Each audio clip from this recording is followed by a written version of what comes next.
Welcome to Archangel Revelations and Prophecies 444. I am Gat, your host. A viewer requested a natal chart analysis, birth natal chart analysis. That's what we're going to be doing now. And she didn't have the time, so we did ask the archangels.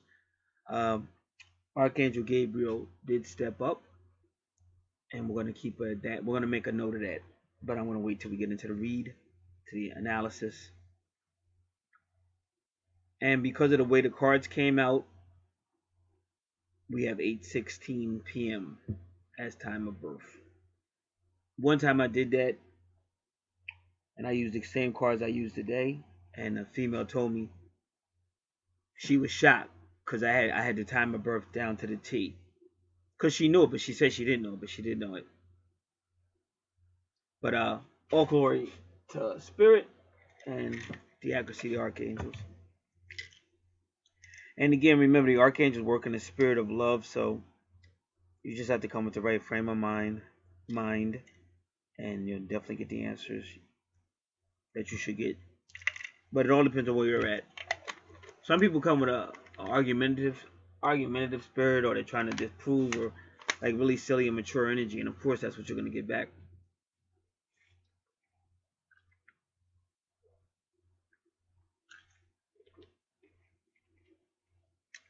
Metatron did a great job of turning upside down, so I know that would be a 6 instead of a 9.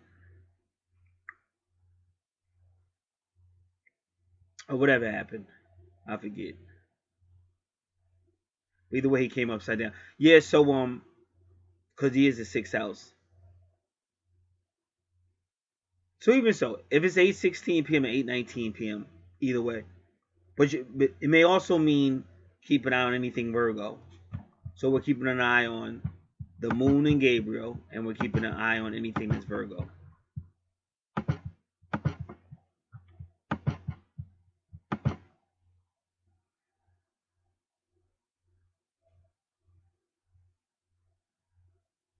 And then Azrael came out with the 10, or the 10th house.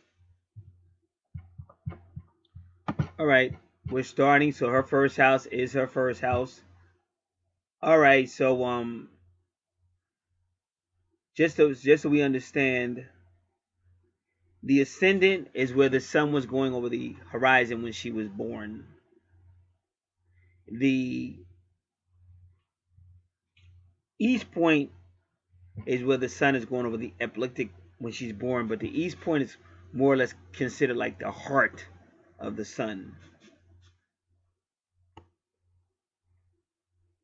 So she's Libra, so this is a person who really likes to do things with someone or do some social things. They like fairness, they're really concerned with fairness. Libras can be a little idealistic to the point that they see a relationship a certain way, but the truth of the reality is, nothing's going to be perfect in this life. So some Libras, once they see a little flaw in their mate, they might withdraw, but they don't necessarily tell the mate that, and they may start to show their attention to somebody else, but they're still in a relationship with the mate. So one thing a Libra has to do is learn how to nothing's perfect. So don't expect perfection, because there's no such thing as perfection. And you still got to learn how to communicate. Because remember, Libra is supposed to represent, balance, togetherness, and stuff like that. So traits like that would definitely be anti-Libra, because that's not going to bring balance or togetherness. It's actually going to push you further apart. So that's something Libra would have to learn. Also, when you see Juno, if you notice, the Juno and the East Point are conjunct at 10 degrees. And remember, the East Point can be like the heart of the sun. It could also have something to do with the ego as well. So she may find herself in a relationship with someone who is either a Juno or an Aries, because Aries rules the first house. And your first house denotes your personality, how the world sees you. And that is also her rising sign is Libra, which is also her ascendant. in this case. Yeah, the ascendant is always your rising sign. So the one thing you just want to look at in this case is the 10%. I mean the 10 degree. So give me a second as I pull that up.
Just waiting for the browser to switch to that website.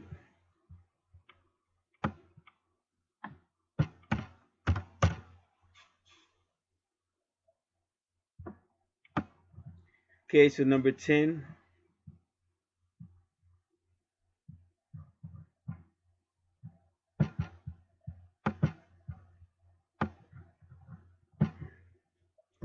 So remember, this is number 10 in the first house. The first house is about initiative, assertiveness. You're dealing with Mars and Aries energy.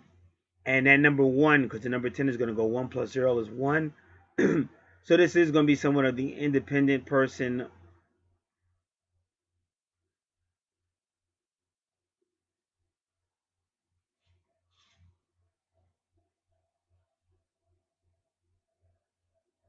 So see, this is the weird part. This is the weird part on your chart, and I guarantee this is going to be the weirdest part on your chart. That 10 is denoting, I told you about the ego, and I told you about the East Point. That 10 is denoting someone who can, like the number 1 is denoting someone who can sustain themselves without the need for a relationship. So why did they put it in Libra then? When Libra is all about some type of partnership or working with somebody else. So that's going to be your challenge in life. And we'll get more into it, but it's going to be someone somewhere is going to have a quest for independence and no need for a relationship, but yet it's Libra. So who wants to be in a relationship they're being told I don't need you? Then why are we in a relationship?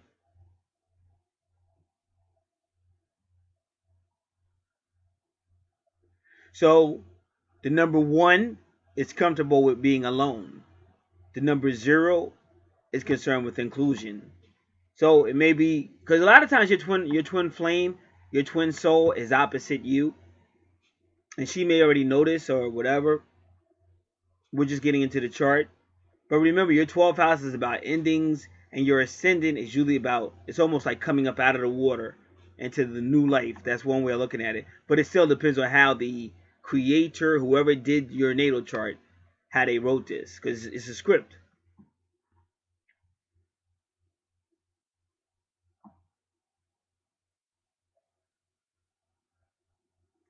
And again, you can get the yin and the yang.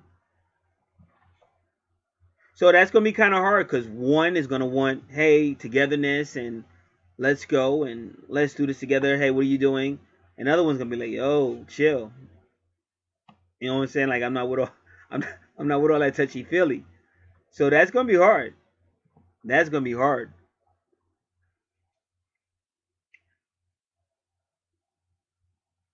And it could have a different connotation. They may both want a relationship, but one is just less the dependent.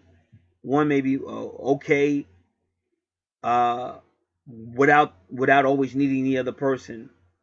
But either way, this is going to be some type of needy, inclusive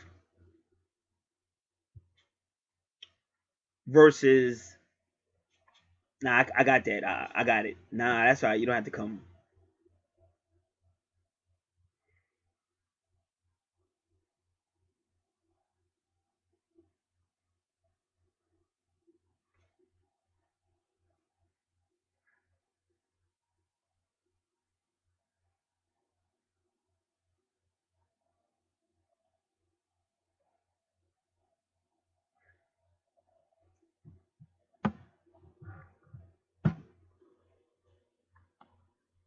They say 10 is a divine number and it means the return to unity.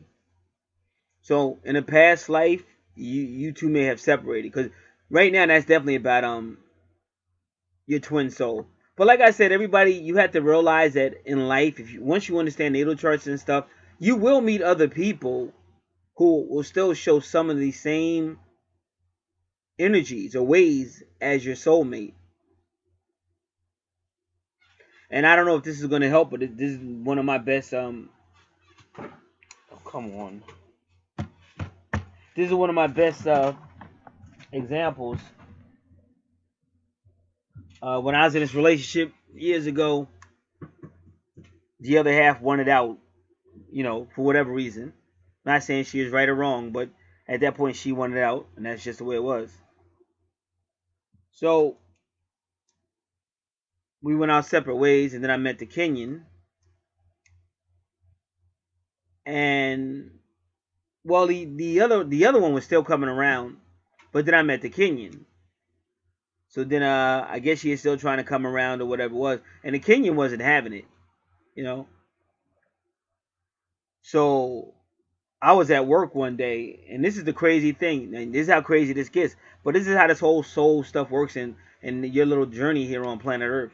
Because this is only one stop. We're all eternal. We're all eternal. So planet Earth is just one stop out of many, one lifetimes out of many. But I had left, like I said, I was with the other person for 8 years, so I had left this location, and my address book was literally over 8 years old.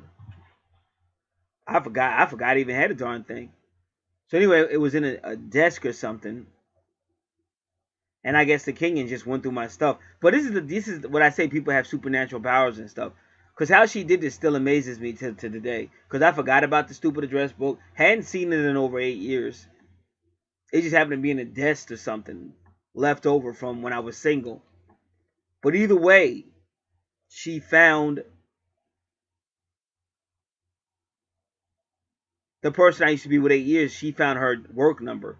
Because I guess she had worked the same job for over 8 years or something. And she actually called her and basically told her, he's with me now. Stop coming around. You had your chance. Leave him alone. Now, from my perspective, she was right. That's how I was never mad at her for doing that. Because she had a right to do that. Because I was now with her. Now, the other one might have felt like, well, we were together and blah, blah, blah. We have a stronger, longer history. But the fact was, you wanted out of that history. And we did try to work it out. You didn't want to work it out. So it goes on and goes on. The point I'm trying to make is, if you're listening, that was a whole type of strange type of soul connection. Because first off, the address book should have been thrown in the garbage. I mean, it sat there for that long. And how would she know to find it? How would somebody that's never really been here, doesn't even know I had an address, so how would she know to find it? So this is how this stuff works. There's always going to be a connection. And that's why I said, instead of just worrying about where my twin is, try to find out how this stuff really works. Because that's one of the reasons why we never connect with our twins. Some of us do, but we stay third dimensional, egos, and all that other stuff. You gotta come out of that. You gotta come out of that. And right now, you're already seeing a struggle with the 1 and the 0, because you're gonna have one that's gonna be like, okay, I don't mind being in a relationship, but I want my space. And you're gonna have another one say, hey, this is a relationship. We should talk more. We should see each other more. How can you go to bed without calling me and saying goodnight, stuff like that?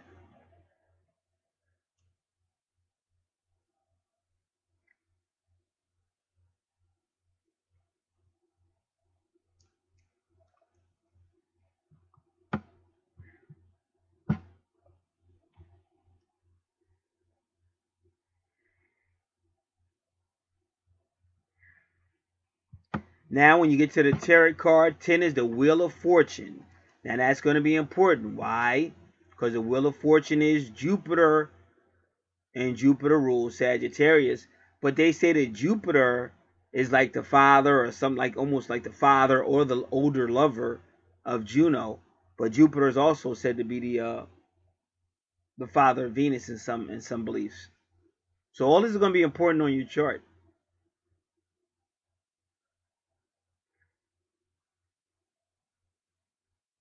So the Wheel of Fortune tends to mean, okay, something nice is coming your way, something new is coming your way. It's your turn.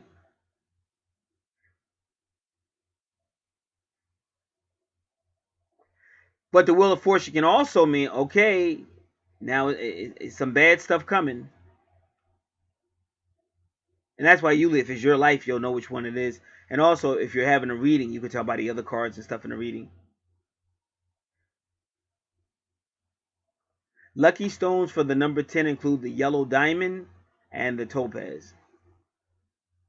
And here you go. Number 10 is associated with Capricorn. Now, that would be Archangel Azrael, who did come out with his card. So he did come out. And he came out last. And a Capricorn could also deal with career.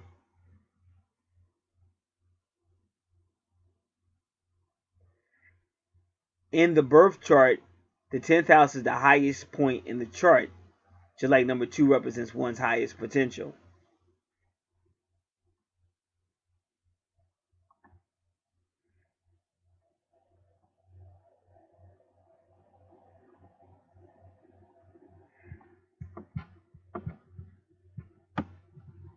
And if you know anything 10-year-old, like a 10-year-old son or a 10-year-old child, that might have some type of connection.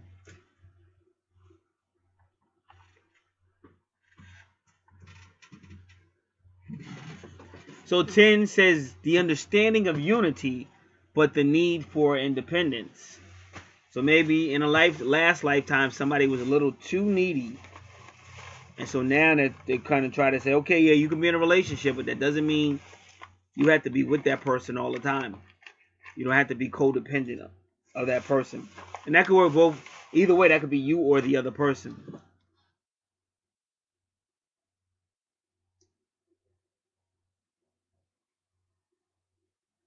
So the number 10 person can have leadership qualities, but they aren't as focused on leadership as the 1. Because remember, 1 is your first house. That's Aries. And that's going to be the assertive one, the focused one, and somewhat of a leader.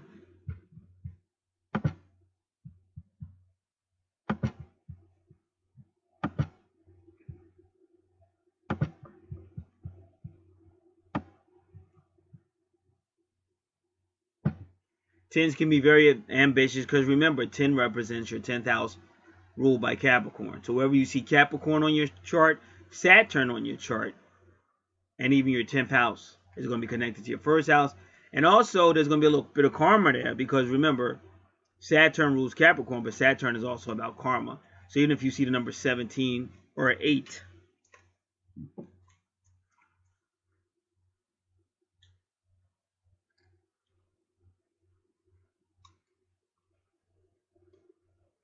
so 10s require strong partnerships in their relationships.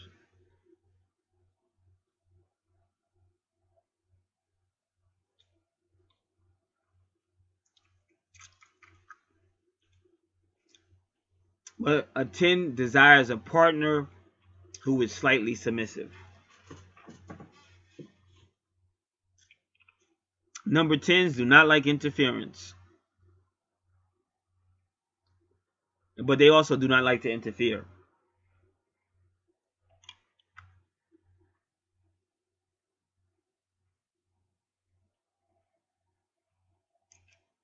So if a 10 tries to have a relationship during times of interference, that relationship is going to fail.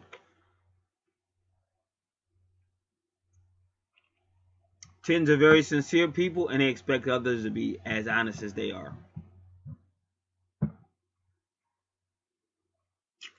But 10s can be somewhat intense and they don't really care about other people's thoughts. And they're a little cold. Because they say that about Capricorns. They're kind of cold.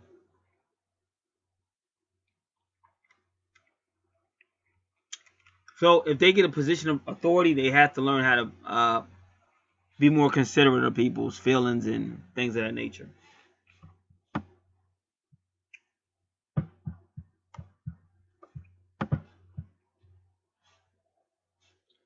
So that's all going to be your Juno, but that's a serious relationship that you may have already found yourself in or will find yourself in. And that is Capricornian energy, or because of the 10. Capricornian energy, Libra energy, or Aries energy. Now, your second house is going to rock and roll, because there's goes Saturn. Now, your second house should be about your money, but for some strange reason, your second house has Scorpio, and that's about other people's money. And see, whenever you see Libra and other people's money in your second house, you have to be careful of Libra issues, of legal issues. Because why is other people's money in your house of your? That's supposed to be your money. And when you see Saturn right there, that could also be the authority or law or karma. And once again, look at it. 2 and 8 is what? 10.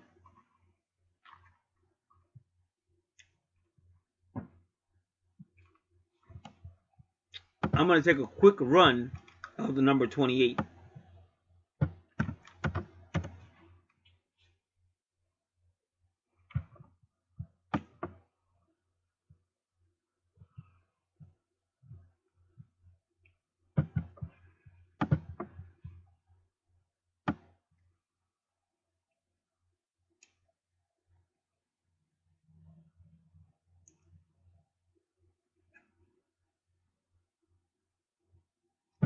And remember, 2 and 8, 10 goes to 1 again.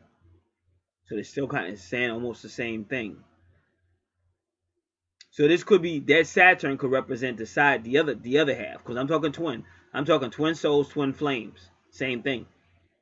This could be the more aggressive one. The more, I can do it by myself. I don't need.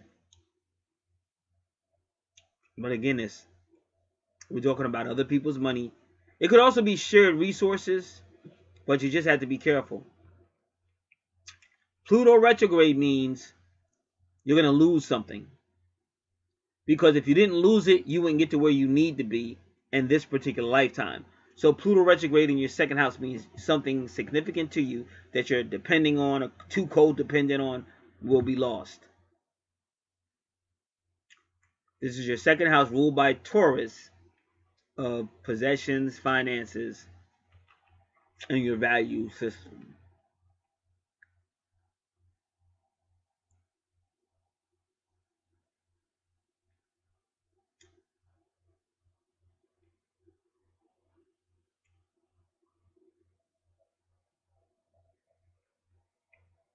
'28 is a number of leadership and originality, but it could also be capable of teamwork and diplomacy.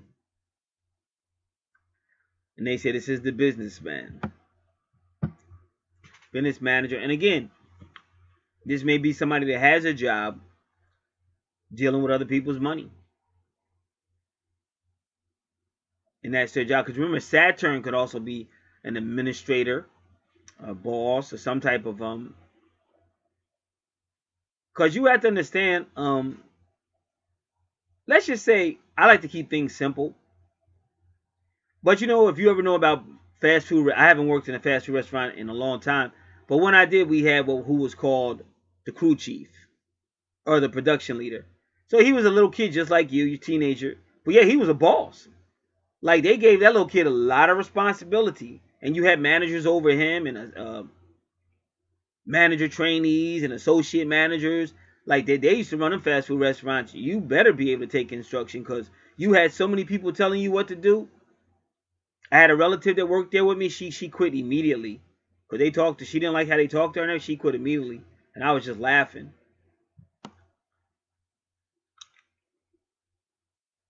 But he was the crew chief, production leader. So that could still be a Saturn on your chart. See, from a human mind, we go, oh, you work at Burger King. Or you work at a fast food restaurant. That's nothing. But inside of it, he's still got a lot of responsibility. Because if some things go wrong, he's held accountable. I mean, that's when I was a kid. And the same age as me, a 16-year-old kid. And he's like, he's running the kitchen. Like, he's literally running the kitchen. Like, the manager will come to him, and this is what we want done. And It's his responsibility to get it done.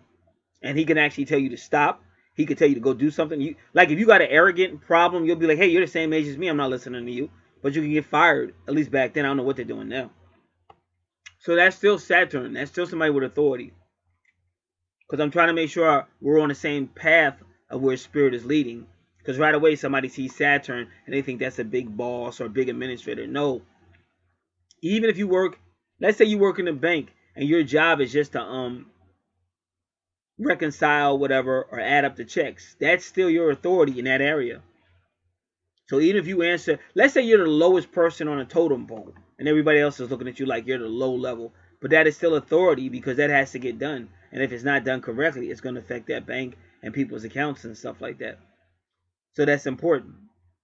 But it could be somebody, it could be a big boss, but it could just be anybody that has some type of processing or regulating capacity. That's all that means. That's all Saturn means in the chart.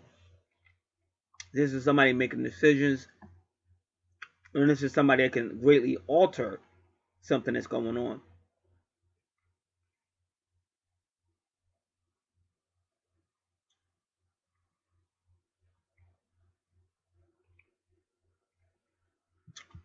So now they take the number 2 and number 8.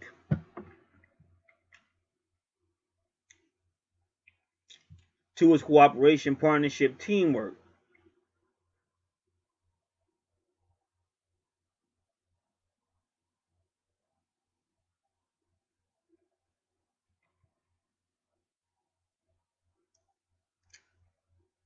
But they can be, twos can be passive and introspective, because remember 2 is like the sensitive number. But they say a 2 is not usually effective when they're forced into leadership positions.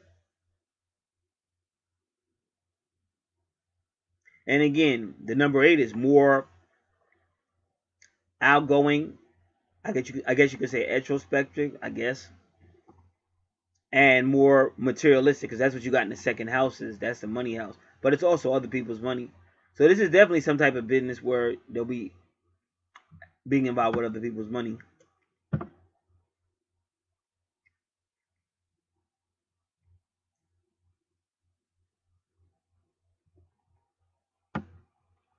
And remember, 10, because 2 and 8 is 10, that is the builder number, the creator number, the architect number. Because these type of people can build on something that makes everything run better.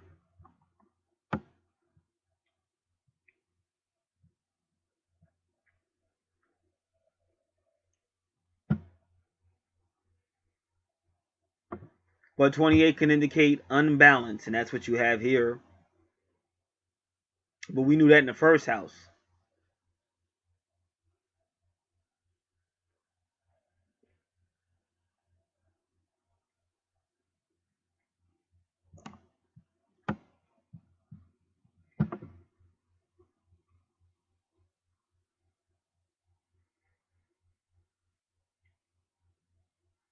So you always got to be careful in your second house, because when you allow your money to become under the control of somebody else, you're looking for a heartache.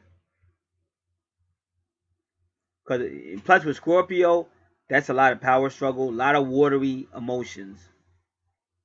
So yeah, your second house is kind of dangerous in that sense, but that's because you're allowing your finances to become somebody else's. Somebody else has the right to make decisions on your finances, and your second house should be your finances, not somebody determining your finances. So they say number 28 is definitely unbalanced, and see yours is at 28 degrees, which is really could be a bumpy degree.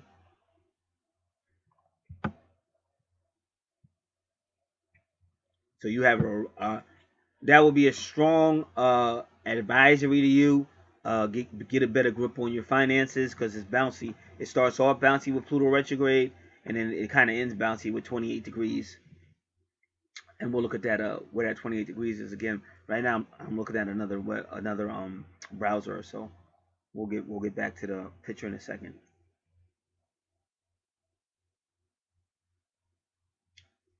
They say sometimes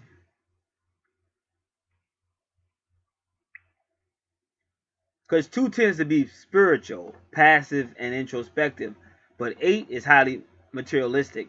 So now you got this inner battle going on. Because the 8 is like, I want to get this money, I want to be successful. It's like Capricornian. I want to be successful, I want to have a great career. But 2 is like, well, what about this? What about the end of the world? What about that? So they say if you put that type of person in leadership, they're probably going to fail you because they're conflicted. And I think probably people would say that about me. All right. I'm going to look on my chart right quick. Look for some 28s.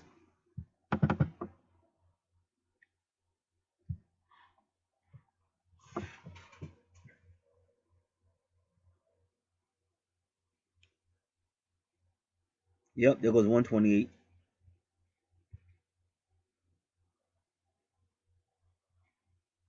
I got a 27, I got 29s, some zeros and ones. All right.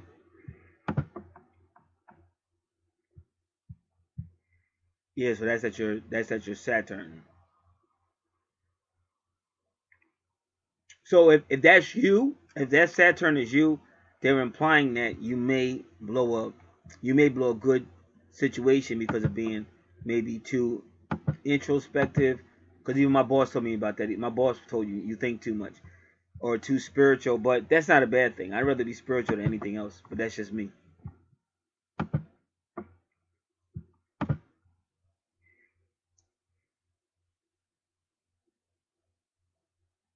So they say always think optimistic, practice positive thinking.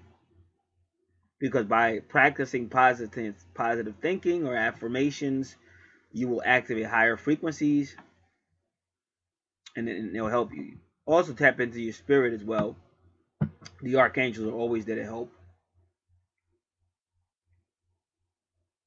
But you have to watch that ego in number 28. But remember, we're talking about 2 people, her and her twin. And remember, when I say her and her twin, the fact of the matter is, it may be somebody else you're in a relationship with. And that's why I tried to explain to you all about the Kenyan who, became my so-called whatever girlfriend after the person I had been with 8 years. But it was still a strange connection between both of them.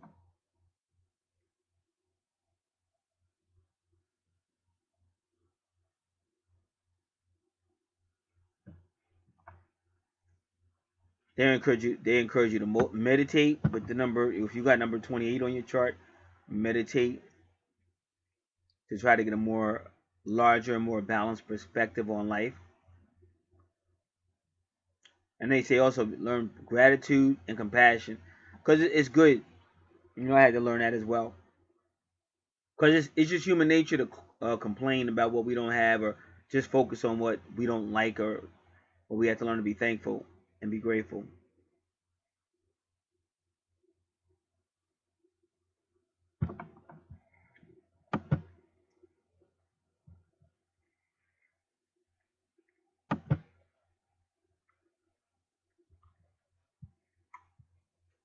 Give me one moment.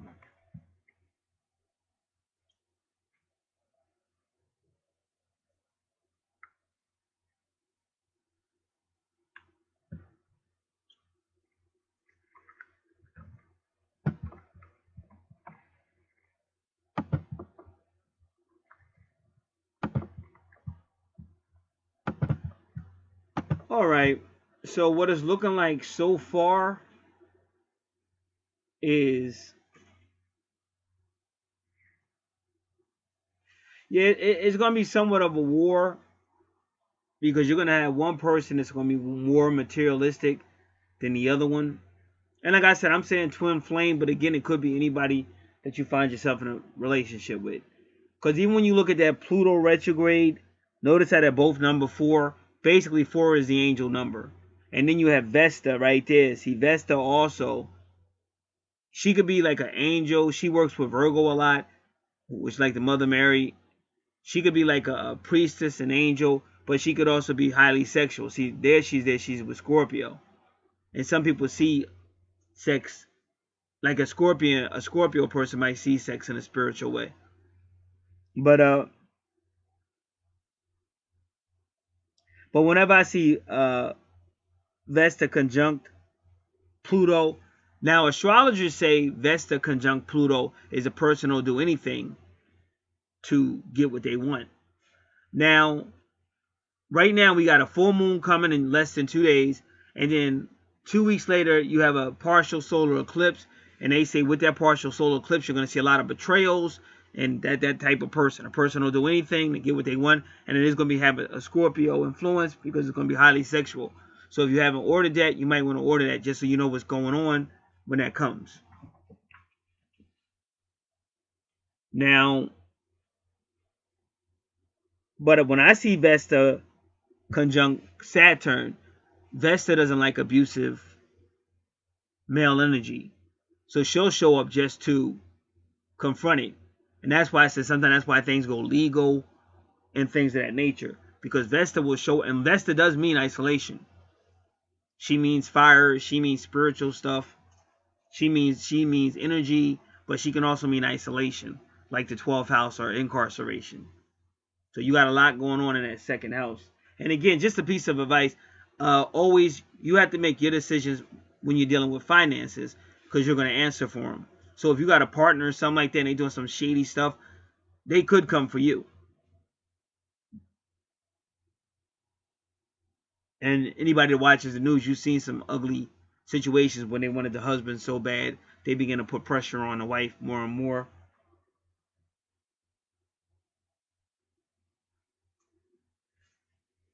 Going into the third house, this is the house of publishing, communications. It's ruled by Gemini. Second house ruled by Taurus. First house ruled by Aries. This is a young education, young ones.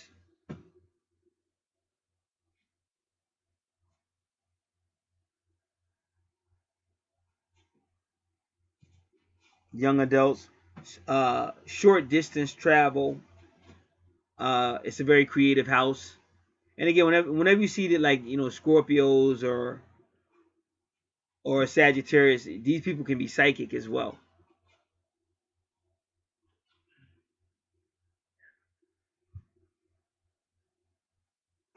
Sagittarius in the third house could be a well-educated person. They may even have been a teacher in some ways. Now, Uranus means anything could happen at any given time. And it's at 17. So once again, that's a karmic number.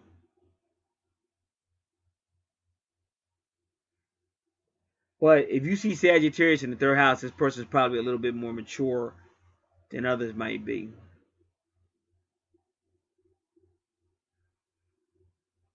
Fourth house Capricorn. Okay, that's see the fourth house Capricorn is the 10th house. It's the career. So when you have Capricorn in the fourth house, which should be family, the fourth house should be teenage to adult education,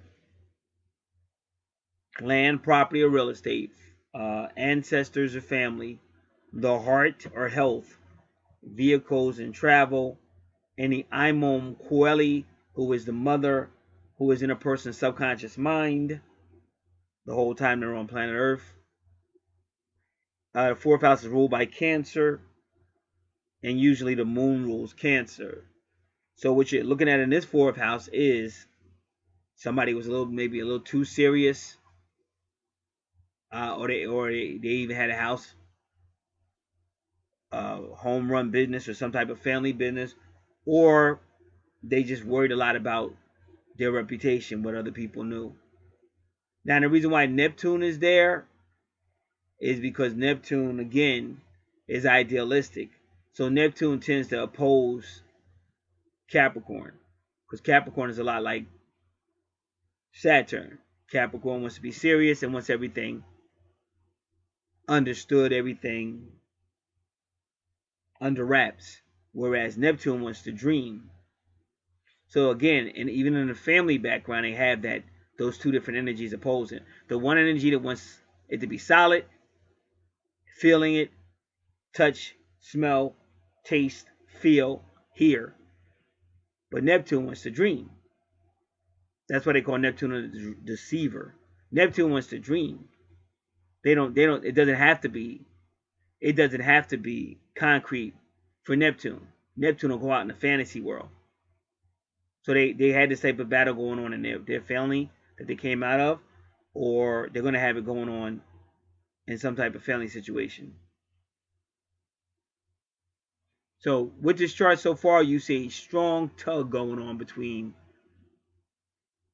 the physical, the spiritual, emotional, the imaginative. So then we go to the fifth house, which is ruled by Leo. It's the house of fun. Whenever you see Aquarius and Leo, this is somebody that'll date alternatively. They don't want to go by normal standards. They're more like if it feels good, they're with it.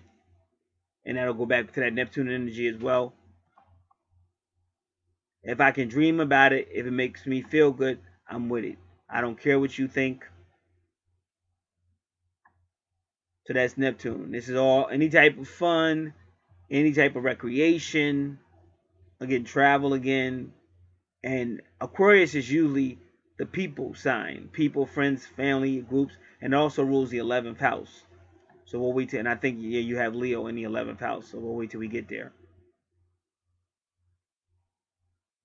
And again, Jupiter is number 4.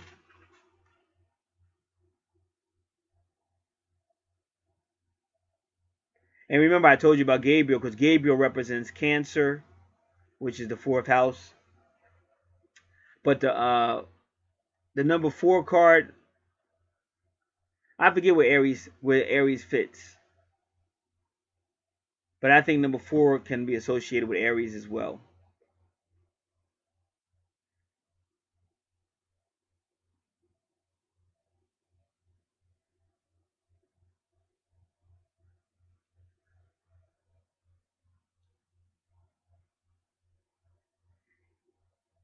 So you have Jupiter here, which means this person will actually be blessed by the universe for being that way. The way I described Aries, Aquarius, and Leo. And it's funny because they oppose each other. So you see it again, though. You keep seeing that opposition. Just like on the chart, they're facing each other off. But for some reason, in the 5th house, it seems to work. Because even Jupiter is going to be blessing that.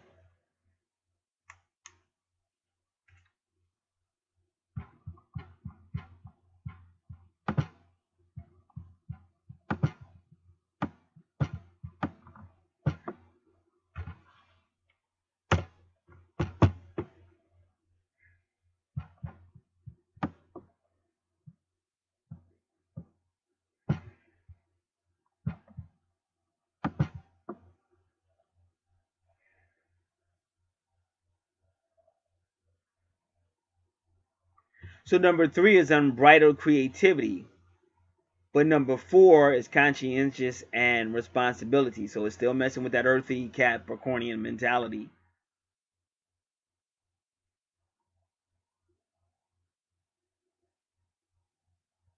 Number 4 is more creative, but is creative as well, but in a conventional and organized way. So that's really what you're seeing. You're just seeing 2 different energies. One is saying, oh, you know, relationship is togetherness and holding hands and walking down the boardwalk and talking and saying goodnight to each other over the phone and if we're not together and on and on. And the other one is saying, yeah, I believe in relationships too, but I don't need all that. And I think that's probably the money maker energy. That one's saying, hey, listen, I'm in a relationship with you, but it's other things I want to do in life too, and I'm focused. But the other one is thinking more about spirituality and, you know, it's like the newer way versus the older way. The newer way being, hey, fuck it, dude. I don't need a ring. I don't need a ring on my finger. Everybody knows she's with me. That's the newer way. And the old way goes, oh, tell the whole world. And if you've been dating her for 2 months and you haven't put a ring on her finger yet, you're a piece of trash. And blah, blah, blah, blah, blah.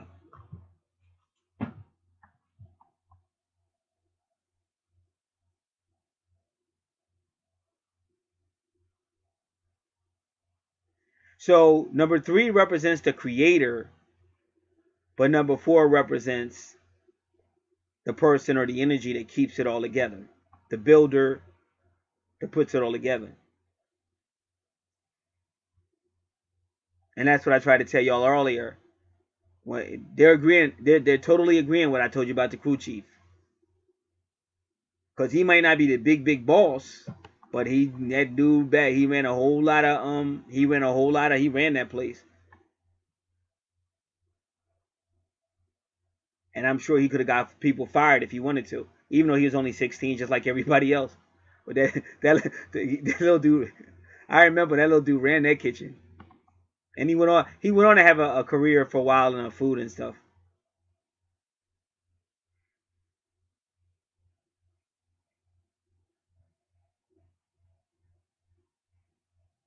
So in your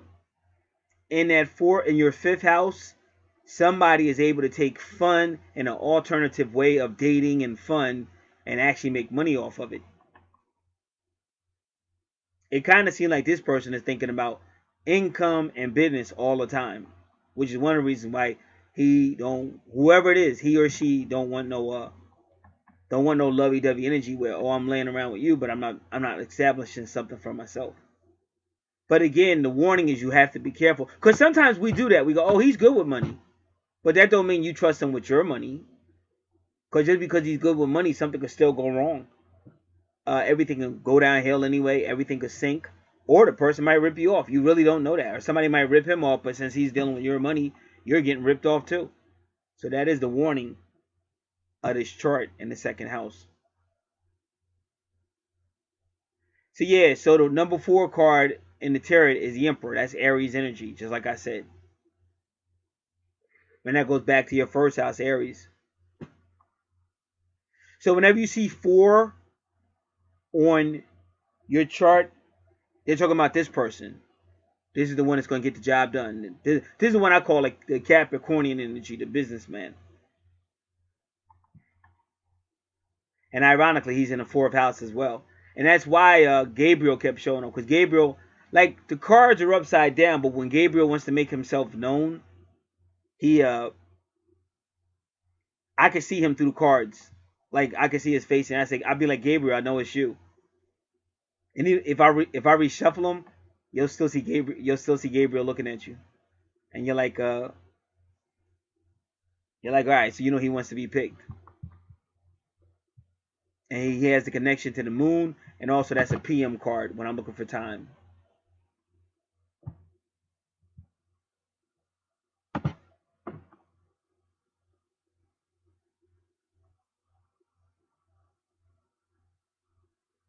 So the Emperor is associated with the sun in terms of order and the element of earth in terms of solidity. And that goes back to what I told you about your East Point and stuff like that. That's why I said you can't go wrong. When you really understand this stuff, you realize, we've been lied to. A lot of stuff we believe is purity. You can believe it, but it's not the full truth. Like, spirituality will always be powerful. I want you to know that. And that's why people think, oh, I know my religion is the right religion because this happened and blah, blah, blah. But that's just spirit. Spirit is everywhere. So spirit is always going to be powerful. But as far as facts, you're not going the stuff you see me doing out here and other people that's doing it, you're not going to find any facts more factual than what we do. Because all we're doing is being blessed with the gift to understand what the higher ups did. The people that really put this world together. You might want to say creator if you want to, whatever you want to say.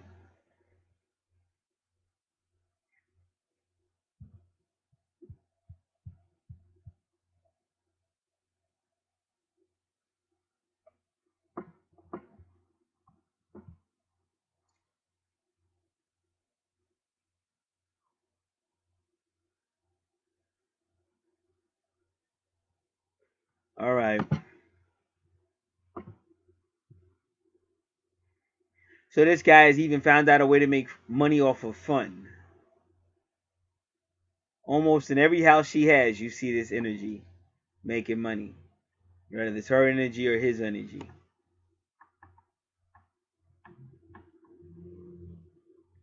So all I can tell you, because if it's not her, if it's him, or whoever the other half is, she might not want to hurt the person's feelings by telling him, hey, I want my own account. But you better get one anyway. You don't have to tell him. Because it might get a little rocky with that Pluto retrograde in the second house. And plus Juno's there. And especially if this person's a little aggressive, Juno don't like that. Juno will bring you down. Juno, not you, but who's ever got that aggressive masculine energy, Juno don't like that. Not Juno, Vesta don't like that.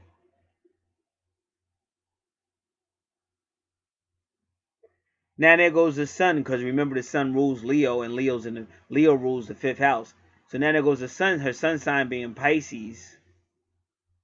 This is house number 6, which is the house of service. So either way you look at it, she's going to be a very service-minded person. That's why I think she's the spiritual one. And I think the other energy is the more aggressive one, the more materialistic one.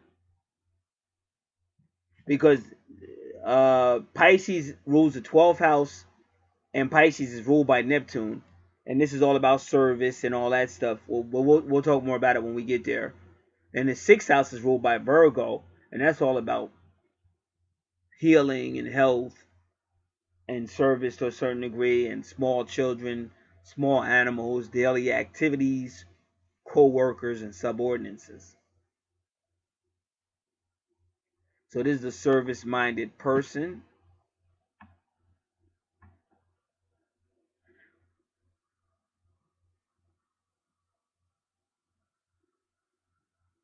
Inspirational, because you got the sun sign in Pisces, and she likes to talk about it with Mercury, and both her Mercury that rules Gemini has 17 degrees, and then her Uranus is in the 3rd house, ruled by Gemini, which is ruled by Mercury at 17 degrees. So something about her communication skills and thinking ability is all at that number 17, which now we have to look at that number. But again, like I said, she may have been some type of inspirational speaker, teacher, Sunday school teacher, or something like that. But she has the gift of being able to talk well and think well as well. Because they told you, she's probably just as good a businessman as her other half, but she's just, her spirituality won't allow her to do that. I know for a fact, because see, my moon sign is Capricorn. That's the businessman, but that's my past life, my south node in the 8th house. But my true north node is in Cancer, in the 2nd house. So it's telling me I better be more, in this life, I better be more family-minded and more motherly-minded, or I won't see any finances, because that's the 2nd house. And so anytime I start to digress back to my Capricornian side, the universe will come and mess me up.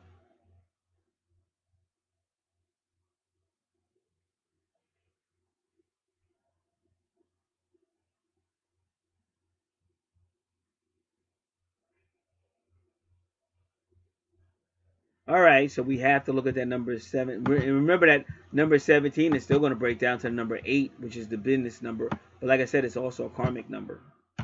See, a lot of people don't know how your job has a lot to do with your karma. They don't realize that, but it does. And that's why a lot of people meet their twins or their soulmates at their job.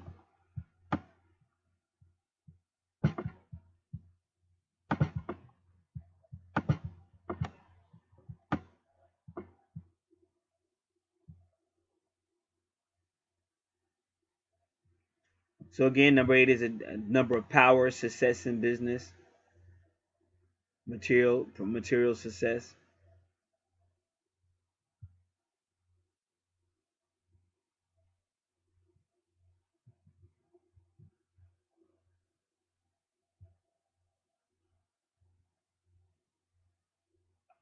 So you're dealing with the individual and the spirit. So once again, the numerology. One wants to be more spiritual. The other one wants to be more, I'm going to make a name for myself. I got that number 10, which is number 1. Number 10 is number 1 in numerology. 1 plus 0 is 1. But I want to make a name for myself. You know, people are going to know my name. They're more interested in that. But the other person is more humble, you know, inspirational. Like number 6 house and number 3rd house. So she likes the kids. She wants to teach the kids. Because both of those houses have to do with young children.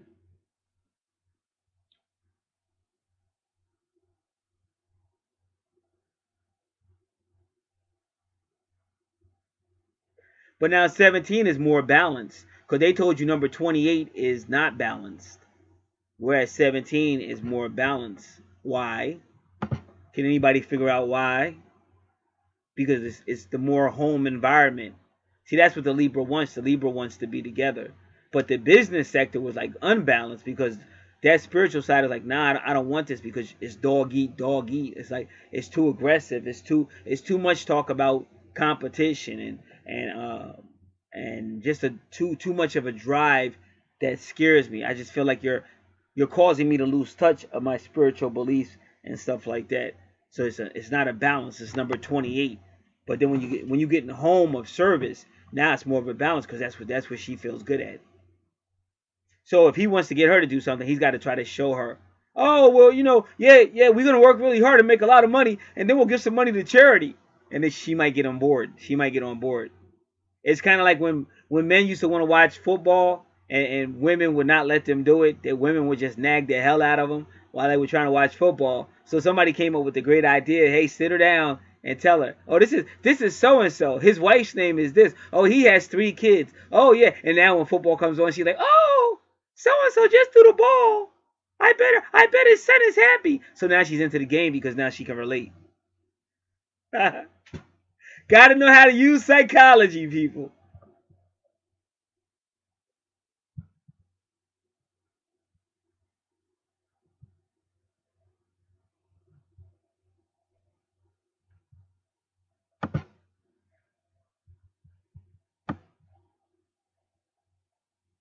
And ironically, number 17 is a star, which is Aquarius. And you just left Aquarius in the 5th house. But yet you still have Aquarius energy in your 6th house. But remember, basically Aquarius is all about the people, just like so is Pisces. But Aquarius is an air sign, Pisces is a water sign. But if you saw the symbol for Aquarius, sometimes it can look like like water, waves of water.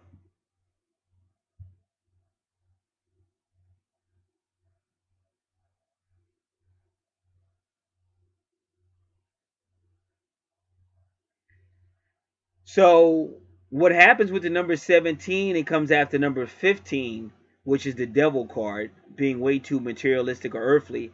And then number 16 card is a tower card, meaning everything has to come down. But that would take you back to your Pluto retrograde. So if you see 16 on your chart, it's making a reference of something that's going to have to be torn down.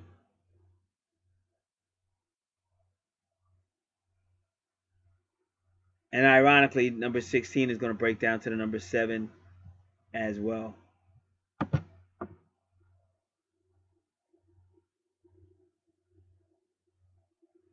So the number 17 or the Aquarius energy means this person has just been rejuvenated. They've gone through materialism. They've gone through the devastation. And that devastation on your chart is that Pluto retrograde. But now they're at a spot where they can rejuvenate. The number 17.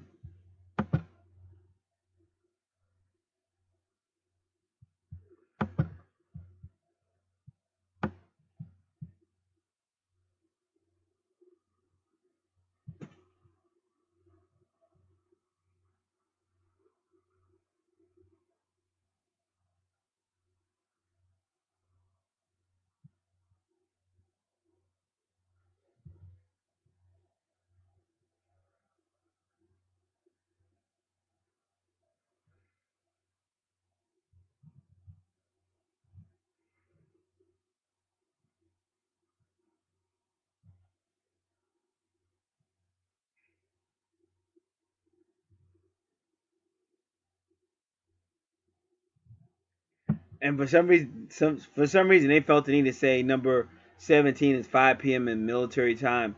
And it was funny because when I got in that area, I was sensing military, and then they said it. It was funny how things work out.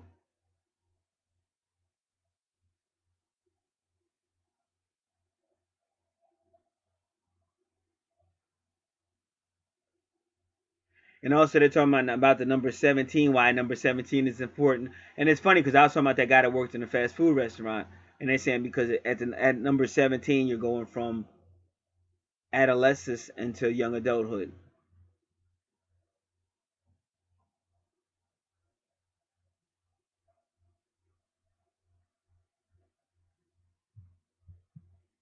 So if you see number 17 on your chart, 34, 51, they say that's a message from your higher, like the higher spirituality.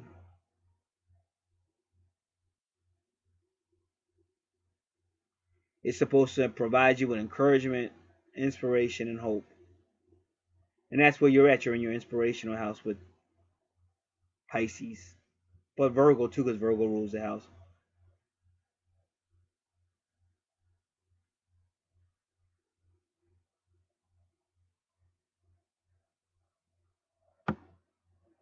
And more of this is going to be found out in your 12th house, because your 12th house deals with that Pisces energy, and it's going to deal with your 6th house because of these reasons.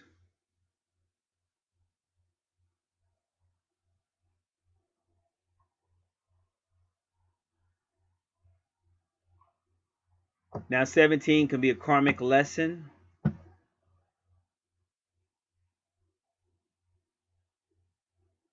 And if 17 in your particular house with Pisces, it's encourage you to make sure you stay balanced. In other words, as important as money and stuff is, it's not everything. So we have to stay balanced. So that's what they're telling you in your 6th house.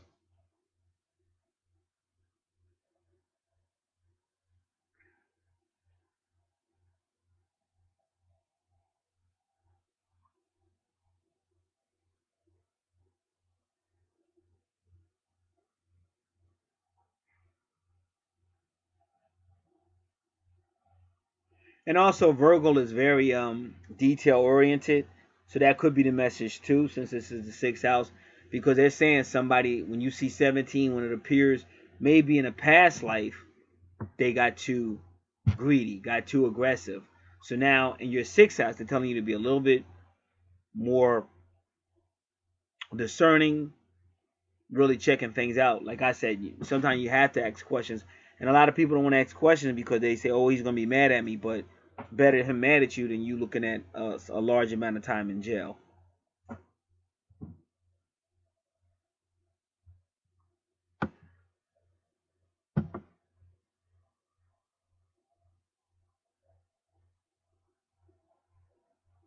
And number 17 can mean that this person can be a philanthropist or give it to charity and things.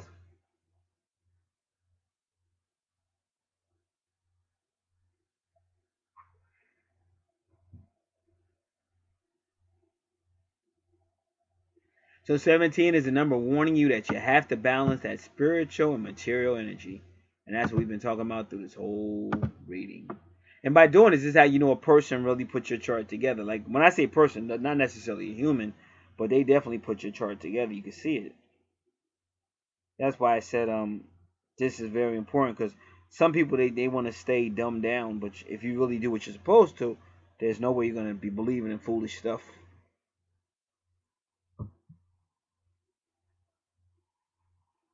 All right, now the second thing with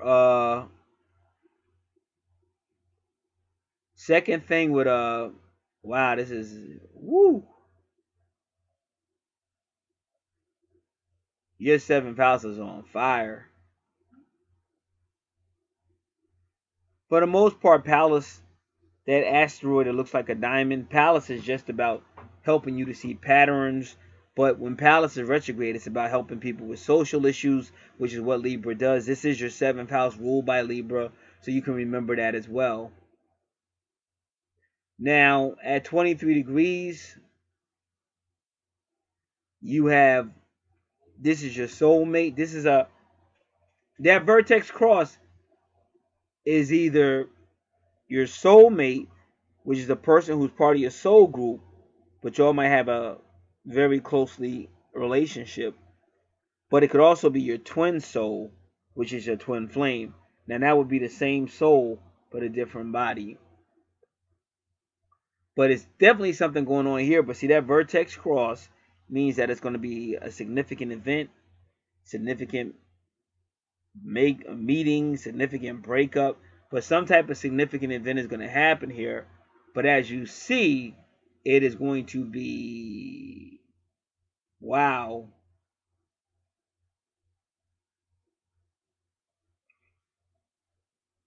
highly intense. Whether it's intense love making or love or intense arguing, it's going to be unbelievably intense. And with Lilith retrograde in your seventh house, you can tell this is a relationship that's really going to be on fire. With those fire signs, the passion of Venus. And like I said, everybody, people are different. Some people love that stuff. Like some people love the intensity, the love hate, the opposites attract. Some people love it. And that's why at the end of the day, you can't really speak for somebody else because you don't know what the universe has in store for those two people, and you just don't know.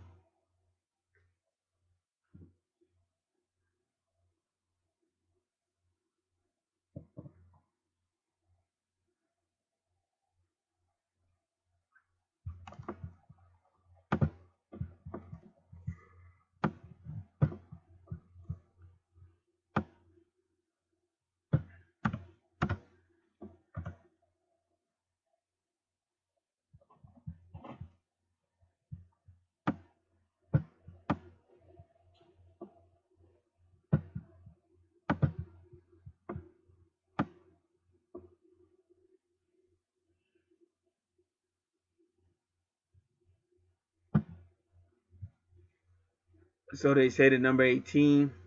Me personally, whenever I see the 18 on the natal chart, I go 666. But I say that's the ultimate love. I've always said that. But now we're going to see what this particular website is saying. So 18 breaks down to the number 9. 1 plus 8 is 9. And this would be the Hermit card or Virgo energy.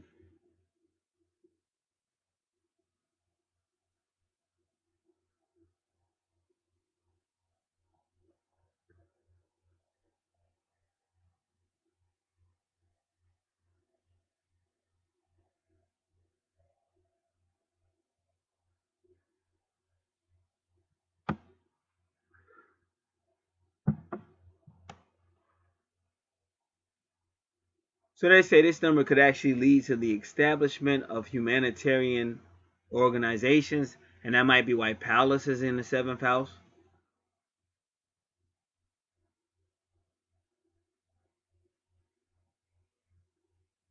So they're working for the betterment of humanity. But even though that might be all noble and true, I still see a heated house.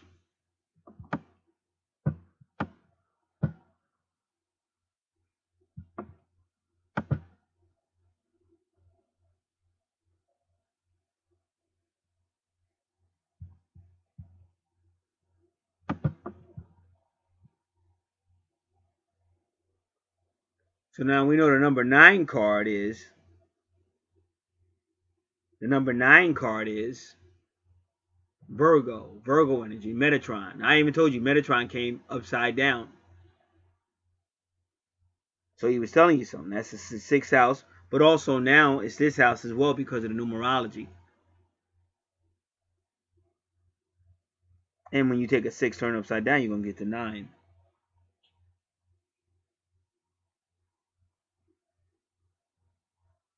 And his message on that card was prioritize.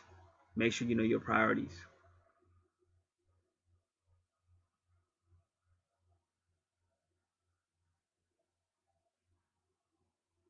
In the major arcana series of the tarot, the number 18 is associated with the moon. Now, who came out first? Gabriel. He kept sticking his head, and he's associated with the moon. And I use that as the PM card. So now you see the moon coming up again with the number 18. And the moon can be associated with passion.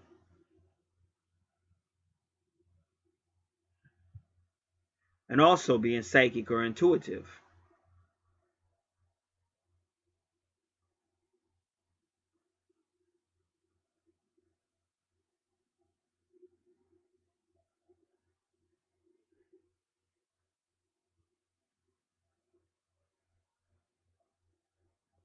So they would have to balance out their number 1 energy, number 8 energy, and number 9 energy for this number 18 or this moon card to become a humanitarian or a philanthropist.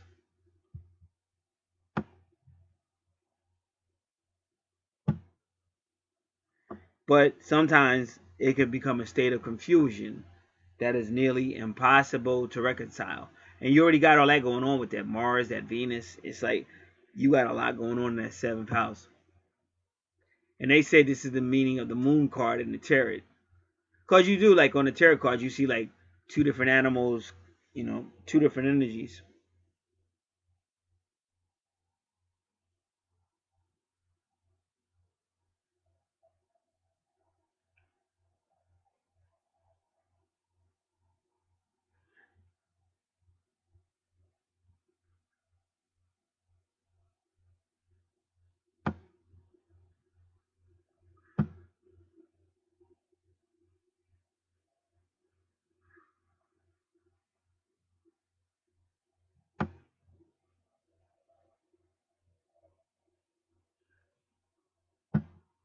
So number 18 will seek ways to benefit humanity, both personally and professionally.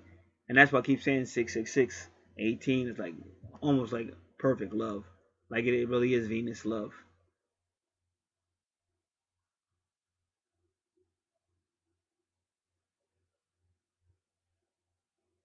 Now they say if a person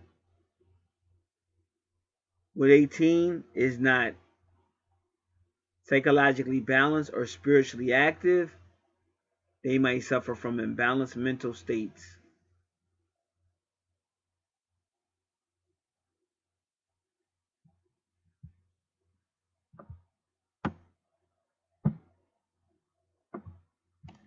But just like Neptune is called the deceiver, well, a moon card is called deception and illusion. And that's what I keep trying to tell you, and that might be what Gabriel was trying to tell you. Because you might have a connection to Archangel Gabriel that don't trust this dude. That's all I can tell you. Not necessarily saying he's a bad guy. Like, I got a guy that just contacted me, and he's known for trying to run game on people. So he kept on trying to get me to do something. I was like, nah, I ain't doing it. And he swore up and down that was the only way and blah, blah, blah, blah, blah. But when he found out that I definitely wasn't going to do it his way, then all of a sudden, miraculously, now he has another way to get it done. So you just can't trust certain people. They might be too ambitious. And I'm telling you right now, January, those type of people will kick you to the curb. See, like, we just have to be honest. We live on a planet that's so corrupt. Like a person will cheat on somebody, knowing, well, if I just bake them long enough, they'll take me back. But that's still disgusting. Don't you even give a fuck? Nah, you're too selfish. So unfortunately, that's the world we're in. And I guess the more we realize that, the more we can deal with it. Because otherwise, you're going to be too sensitive. Oh, why did they do this to me? And but you realize that everybody's got some type of BS. And that's why I tell somebody, just like the Bible says, before you judge somebody really harshly, look at yourself. It's just a fact. I'm not even trying to preach. It's just a fact.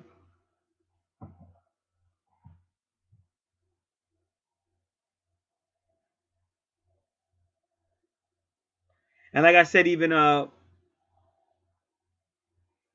one I had been with for 8 years, she kept on trying to find a way back in for a while. And then finally, she moved on with her life.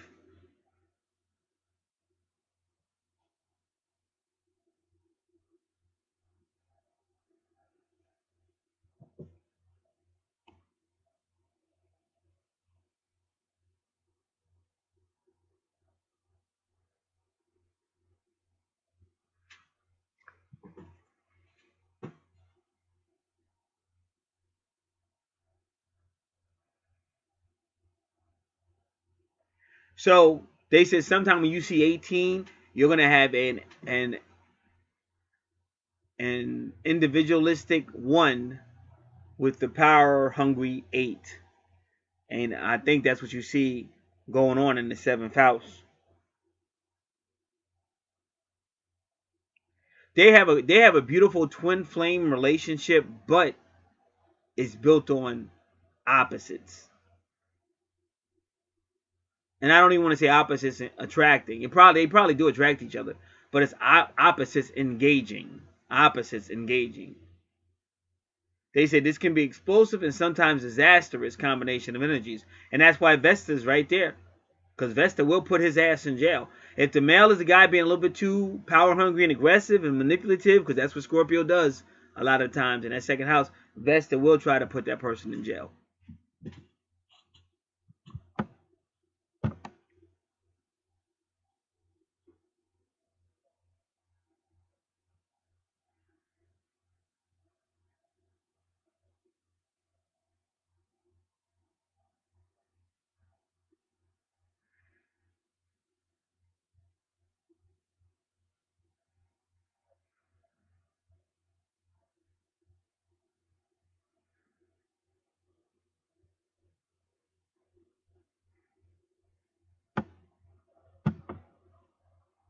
So they're saying if you want to, and this is really what the sixth house is about, and I guess it could stream into the seventh house, but they say work on self improvement, and that is kind of Virgo, because Virgo is about health and healing and analysis and critical thinking and being honest, finding faults and things.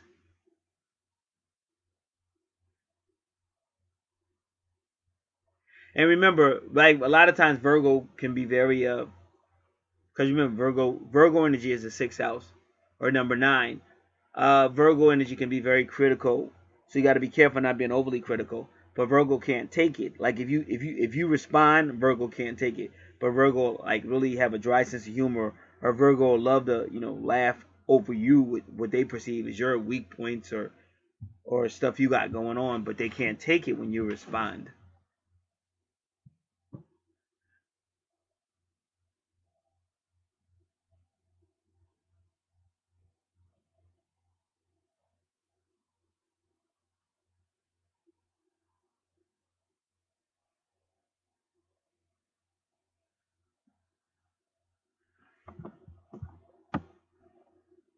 Now this is karma of the number 18.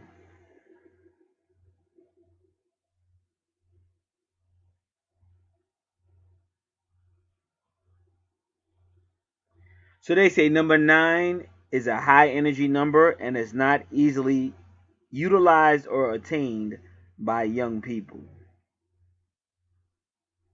It is an energy that you have to grow into.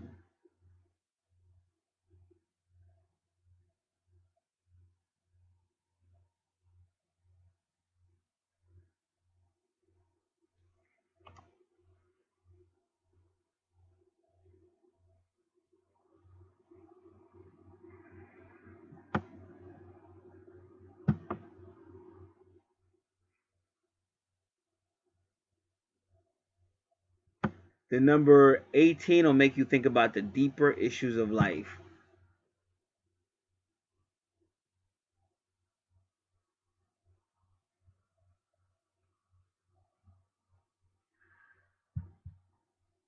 So these two may establish some type of organization or something together. Wow, this is just powerful.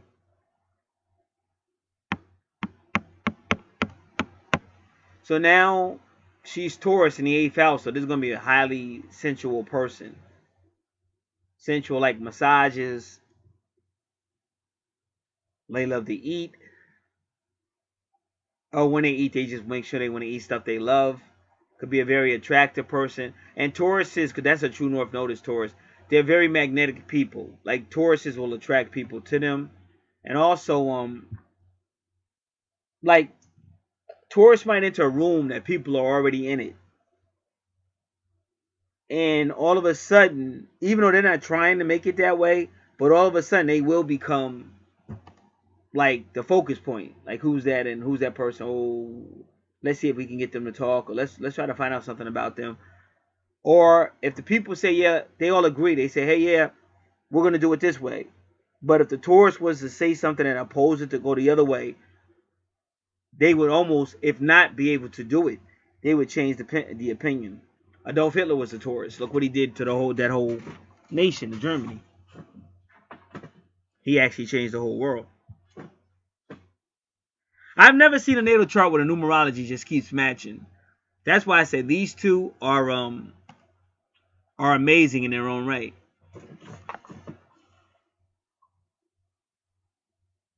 So her twin flame is definitely a Taurus or Scorpio energy. Like on his chart, he will have a significant Taurus or Scorpio energy. And there's a lot of nurturing that goes on with the nurturer.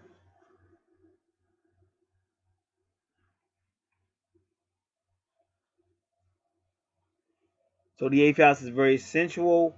But again, you want to make sure you know your 8th house. So that's why you get the free report. And you can read everything that's in there. Because it takes a long time to read. But everybody, it doesn't apply to, everything doesn't apply to everybody. That's why it just doesn't make sense to read the whole thing. Because you're reading like 40 or more things. And a person might only apply to 3 of them or something like that. All right, so 21 is a 777. Now that's the world card. That's Saturn. And that's karma. But it's also an ending. Because 21 is the last card of the major arcana. And it means you've reached it. That's your karmic completion. Karmic assignment. Sometimes people say karmic debt. But sometimes it's not a karmic debt. Sometimes it's just a karmic assignment. And you got to understand that.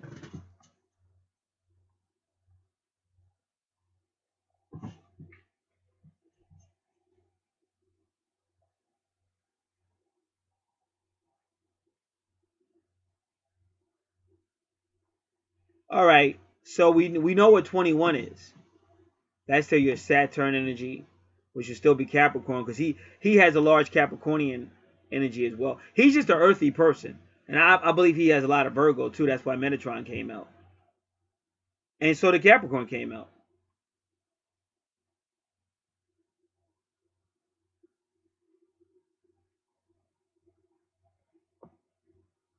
So we don't want 21 because we know what it means. We want what it breaks down to number 3.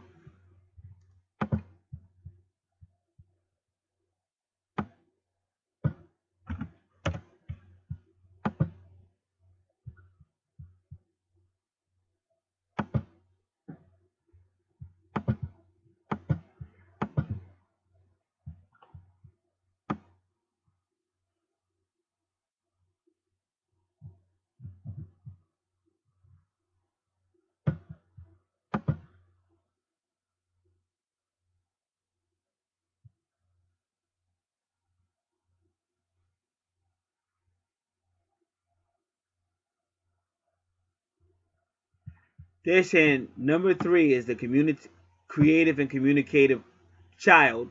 But remember, that's your 3rd house ruled by Gemini, which is still the twins. Of the thoughtful number 1 and the fertile number 2. Because remember, number 1 will always be assertive, focused. Number 1 says leadership. Number 1 says I want to get it done. 2 can do with empathy and compassion and togetherness.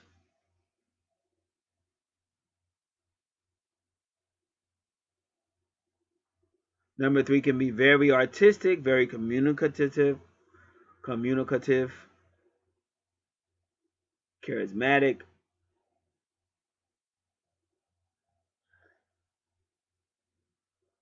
and have excellent social skills. Very charming, attractive, playful, and has a wonderful relationship with luck. But I think they're both good looking though, just by the way it's sitting on the chart.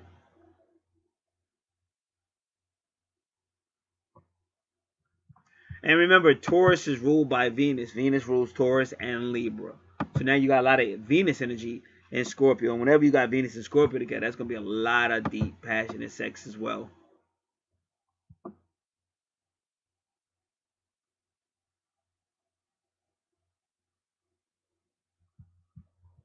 All right, we got a situation here I think I should share.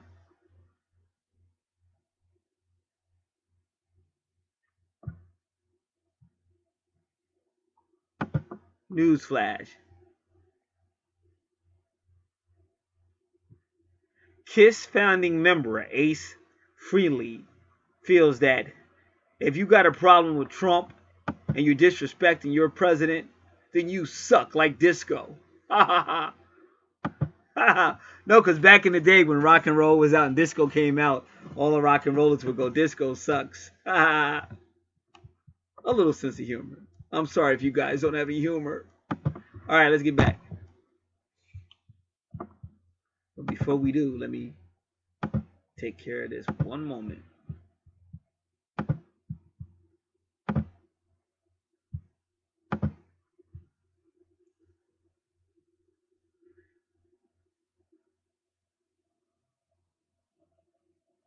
All right.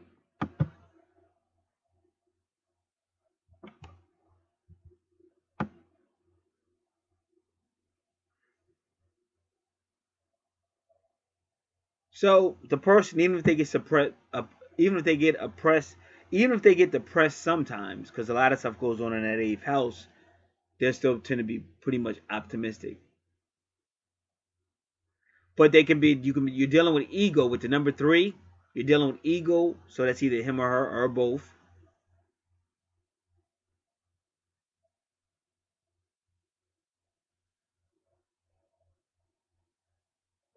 So this person would almost be helpless on their own. Because you can see something strange where they do need each other, even though they oppose each other.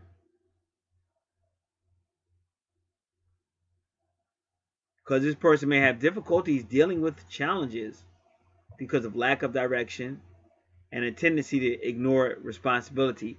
But that's sort of like a Neptune thing because they're always out in the fantasy world.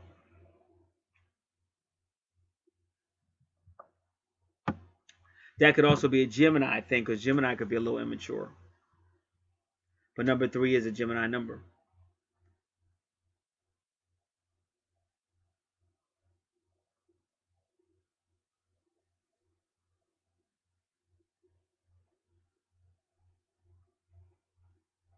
So they say number 3 needs discipline and hard work.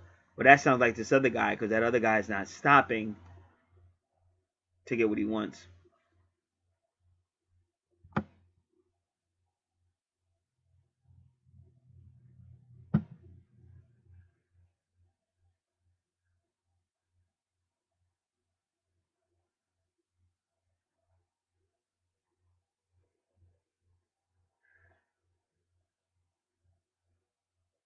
Three is mind, body, soul triad. Yeah, but what about spirit? That doesn't really add up. If you're just going mind, body, soul, that means you have a problem because you're saying spirit doesn't exist. So I don't believe in the mind, body, soul.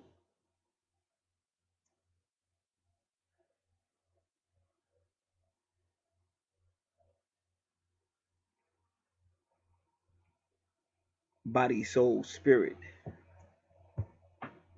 or just do mind, body, soul, spirit. Let's do 4.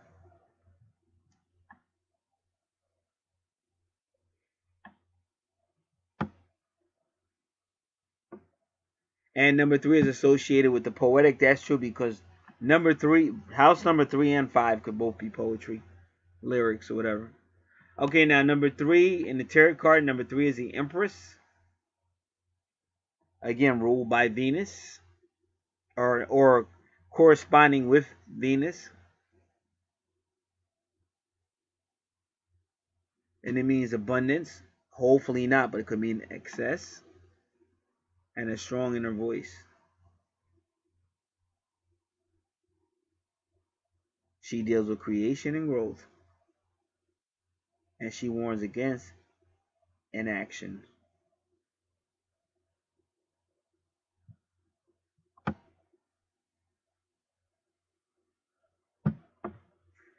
Now, this person says in astrology, the number 3 is associated with Jupiter, the planet of abundance, ambition, knowledge, and wisdom. And the number is also associated with Sagittarius because Jupiter rules Sagittarius.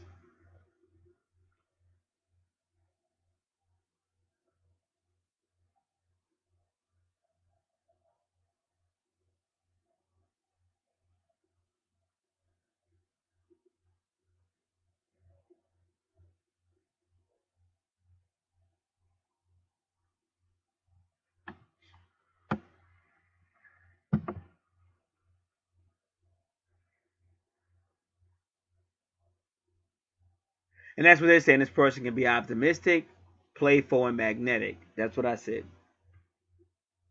But that's because of Taurus, but they made sure they put the 321 with it. So emotions tend to be intense, of course, because they're also in the 8th house, which is a very watery, intense house.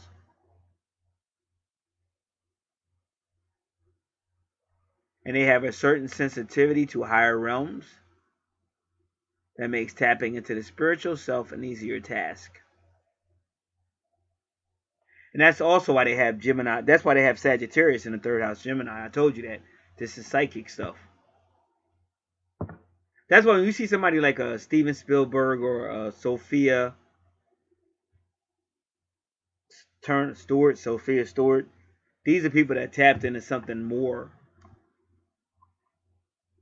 Oh, you see somebody that has an uncanny understanding of holy books. These are people that tapped into something more than what we would call earthly.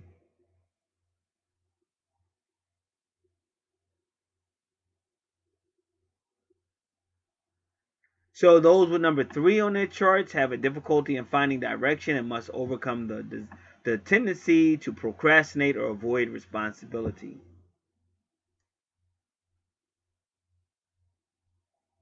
And that's why if you see Gemini in the 10th house, this is a person that only has like a part-time job or a couple part-time jobs, or they go from job to job for whatever reason.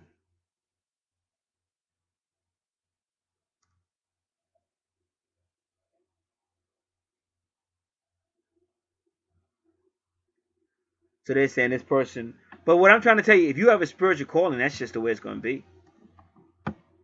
That's the most important thing you have to realize. Because somebody might be listening to this and they may be thinking that somehow this person is supposed to become more materialistic. That might not be the case. Maybe they're supposed to go through this journey of opposites, materialism versus spiritual. But generally speaking, if you've been called for the spiritual path, stay on it. Because sometimes when you like that Pluto retrograde, why do you think that Pluto retrograde is in the money house?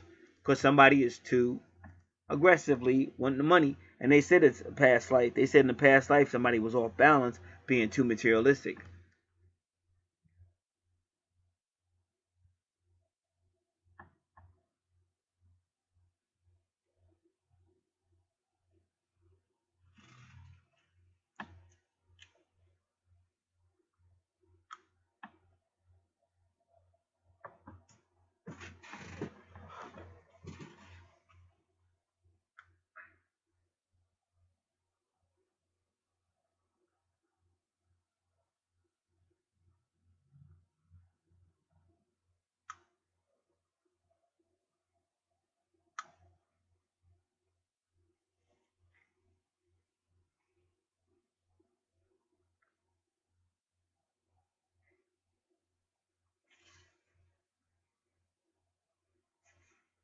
They say this person may attract much luck, opportunity, and people which may benefit from their worldly purpose or internal conflict. But that sounds like that's to her partner. People ain't as stupid as you think they are. Like a person they may never tell you, but somebody might meet you and they may realize that the moment they met you, they started just all kind of like nice stuff started happening in their life. So they may want to keep you around, but it might be not because they really like you. They're benefiting off of you. Just like you may have an employer that's watching the books. Now he may never tell you, but he might realize that ever since this guy came aboard, our profits going up, and it doesn't mean that you did anything, and it doesn't mean that he did anything. It's just that you got something with you, but they're not necessarily going to tell you that.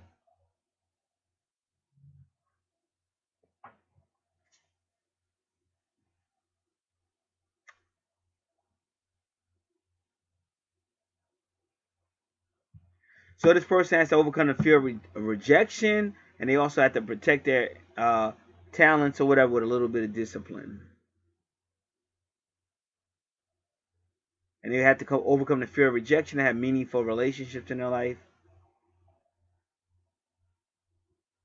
And they have to delve deeper into themselves in search of meaning, and that is your Number 9, your Hermit card, your Virgo energy.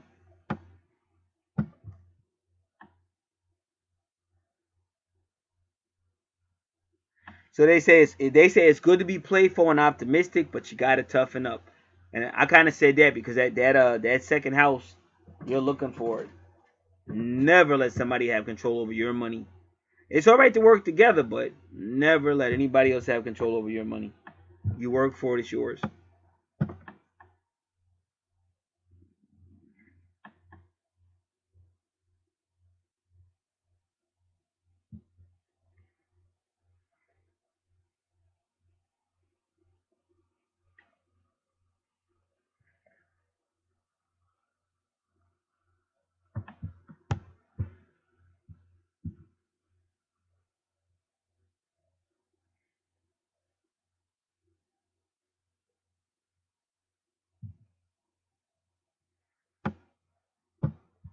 That was interesting. So 21 is the karmic assignment or the karmic ending, and 3 is what it should have been. So that's why I did it that way. And if you go to the very next thing, now it's Chiron healing in the next house, 3. But with who? With Gemini, the moon sign. And now we talked all about the third house. We talked all about Gemini. We told you the ninth house is higher self, but it could also be higher laws, in-laws, higher courts, long distance travel, long distance communication. Could be in-laws, communication long. It could be a foreign speaking people. And the moon sign is a hidden you, the person that's inside of you. So this is a very emotional person with the moon and Gemini, but it's especially in the ninth house.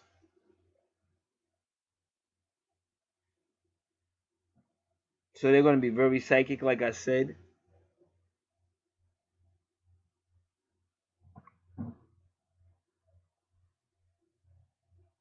And Gemini is all about communication too. Very creative person, very thoughtful person, very thinking person, very communicative person.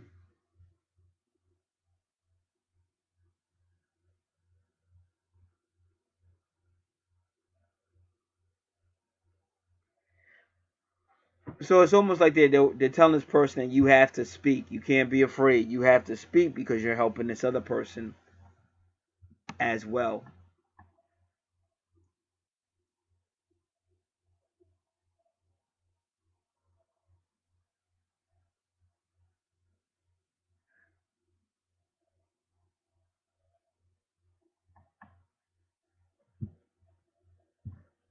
Now, okay, you got the number 8 again. This is in the 10th house, so again, it's going to be business, but it just looks like a family business. 10th house, family business. 4th house, Capricorn, family business. 6th house, service, but your 6th house is daily activity, which could also be your job.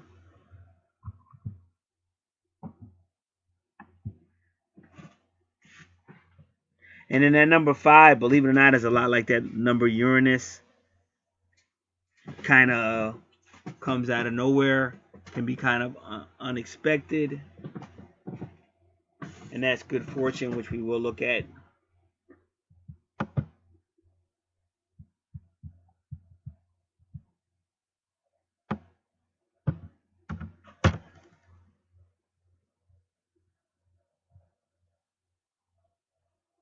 Now in this place, they give you 555 for the number 5, but they do give you a little bit of information on the number 5.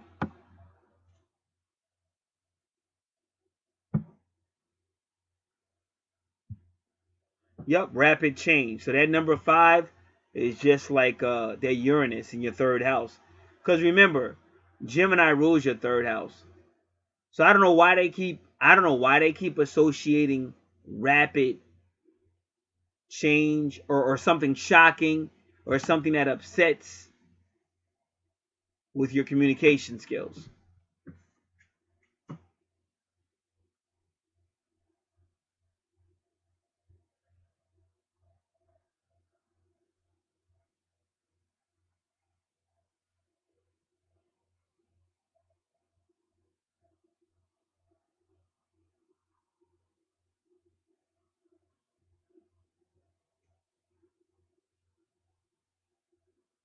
So they're going on and say 5 of Wands shows the battle scene.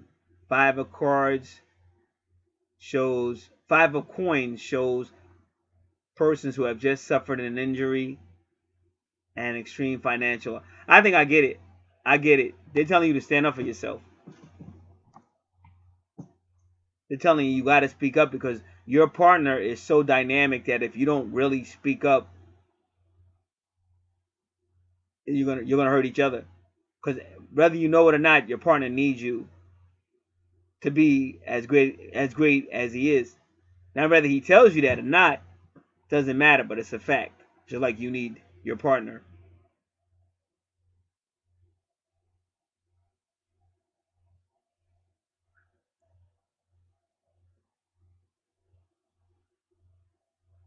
So they're kind of telling you to be Uranus, shocking, like you got to get his attention.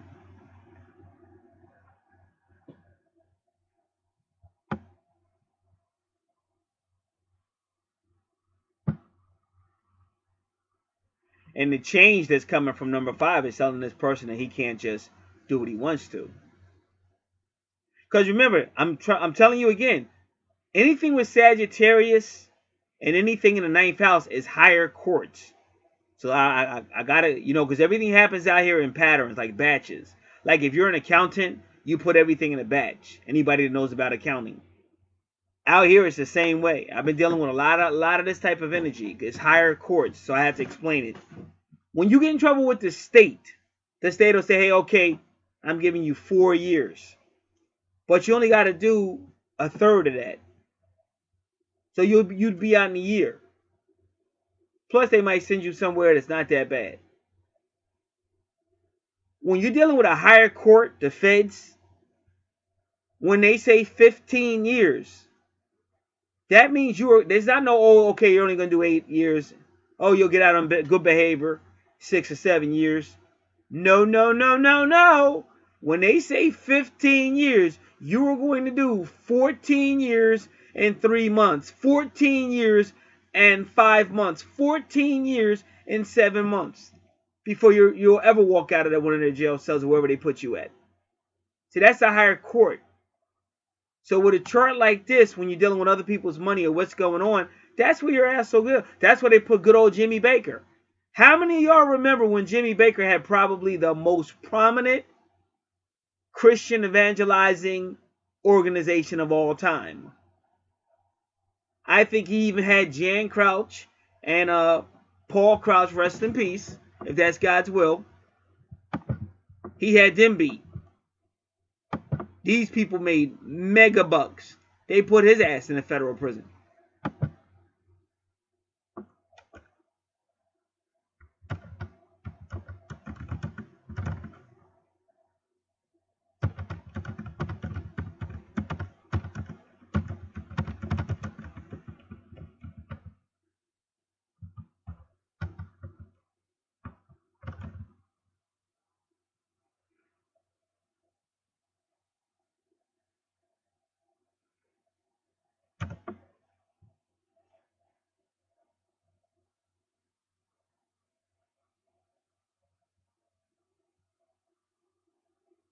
Because I don't know if they're going to say it.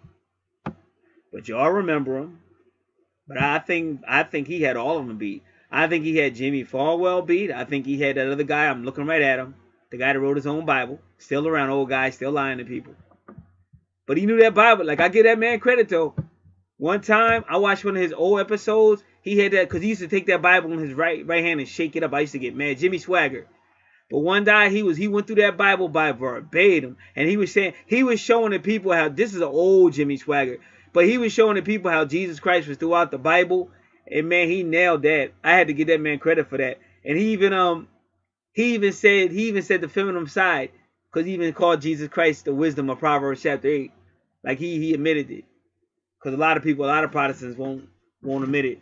They say that the woman in Proverbs chapter 8 is just a personification. But all those guys made mega bucks off of their little Christian evangelism. But I think Jimmy Baker had all them beat. But I could be wrong. The PTL.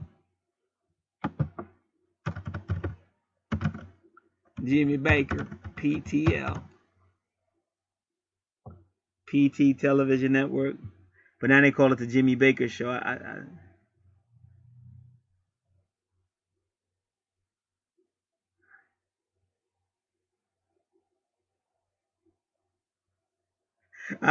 They say Jimmy Baker. This is Wikipedia. Jimmy Baker, born on January 2nd, 1940, an American televangelist, former Assembly of God minister, convicted felon. Convicted felon, what?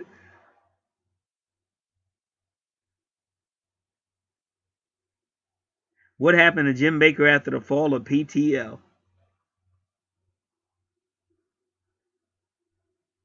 But from what I'm seeing, he's still using it though. He's still using PTL. He just calls it the Jim Baker Show.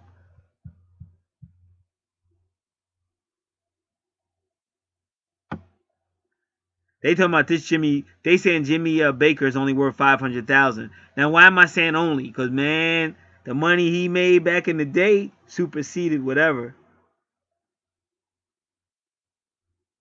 I'm sorry, y'all. Had to take a quick walk down memory lane. But that's what happens to you when you cheat people. So you don't want the ninth house coming for you. You don't want the ninth house. And they're kind of warning you, to tell you the truth. If you don't speak up and tell that very materialistic energy to put a lid on it, somebody might put a lid on you or him or both.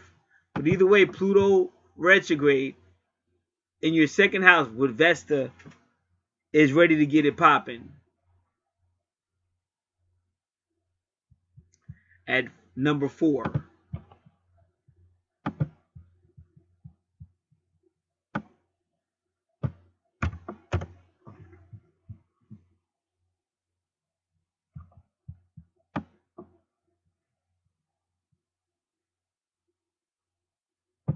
She said this is all about responsibility. Remember, both Saturn and Pluto teach lessons. Now here's the difference. Saturn says, okay, you ran that red light, I'm going to give you a ticket. Pluto says, boom, and changes your whole freaking life quicker than you could possibly imagine. To the point you won't know what. When Pluto retrograde attacks, it's almost like you're going to be so dazed and confused, you're going to think you're a member of Led Zeppelin. Hey, since we're talking about Kiss, let's talk about another classic rock group. And some of y'all will say, don't compare Kiss to Led Zeppelin. Listen, in their genre, nobody was better than Kiss, baby. But you're right. In classic rock, very few people could lace up to Jimmy Page and the great Led Zeppelin. Oh!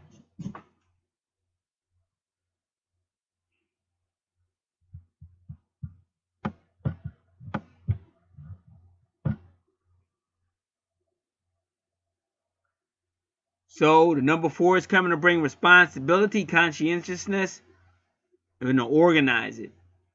But that's that lesson that must be learned in the second house. Can't be reckless like you were in the past life, whether it was you or him or both, or maybe somebody was maybe a little too passive in the past life and let the guy get away with it. But now in this life, you're going to be held accountable. Don't be like Jim Baker. Spiritual, but greedy at the same, and he's still that way. And even if you really study Jim Baker, he's got the Aquarius, he's got the whole Aquarius Leo thing going on. If you ever study the man. I don't really know. I just know his name, to be honest with y'all. I just know his name because I used to be out there knocking on doors when Jim Baker and Tammy, they was just filling up. Everywhere, every door you knocked on, they would talk. That's how much money they do. Every door you knocked on was talking about Jim Baker and PTL. He made TBN look like a little kid, and TBN made a lot of money too. Continue to make a lot of money.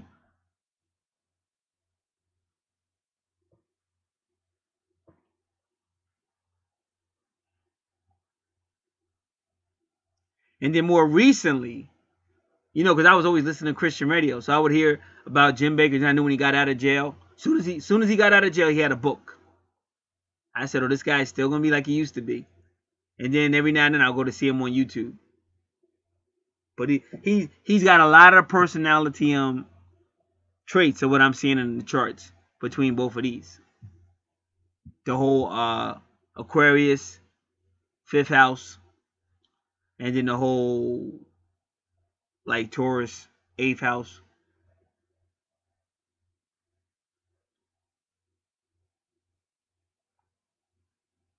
So number 4 can be with accountants or bookkeepers. Now, why is that important? Number 4 can be accountants or bookkeepers, because what I'm trying to tell you is that's what happens. Because money goes unaccountable for, and the government comes in and says, "Hey, wait, what about this over here?" And that's I just got finished saying that's how they got Capone. I just did that in my recent video. And I think that's on, where is it? Let me yeah, that video should be on my Archangel Revelations and Prophecies. That one about going to jail. I think it even had jail in the title.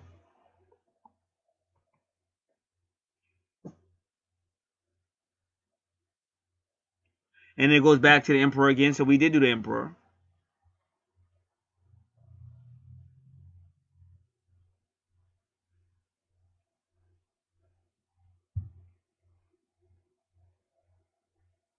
And it says how 4 is connected to the sun. See, the sun is the ego. That's what I'm trying to tell you. And EP, your East Point, is the heart of the sun. But that means it probably can be very egotistical. Because these are the type of people that think it's okay. They think they're above the law.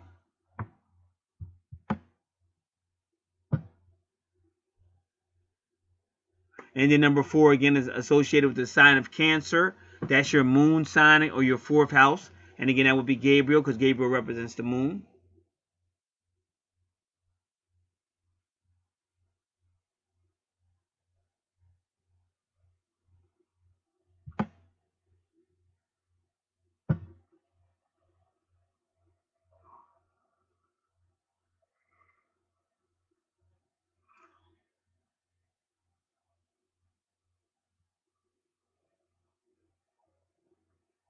So number 4 comes to remind you.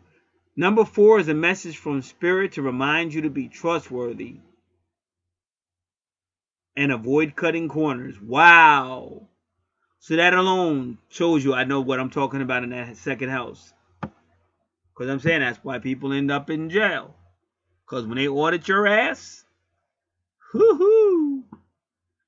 And like I said, people, you got to understand. Like, one time I was watching some type of criminal investigation movie. But it was a documentary. It wasn't a movie. It was a documentary because it was all facts. And so what happened was somebody had robbed a bank or something, and they were sitting on all this money. But one of the guys said, "Listen, all that money has been documented by serial numbers. So how are we gonna get you? How are we gonna benefit if all the money's been documented by serial numbers?" And they said they came up with a plan. They would spend a little here, spend a little there. You couldn't trace. They figured they couldn't trace them. But what they didn't realize was, first off, technology is a mother hubbard. You got to remember that.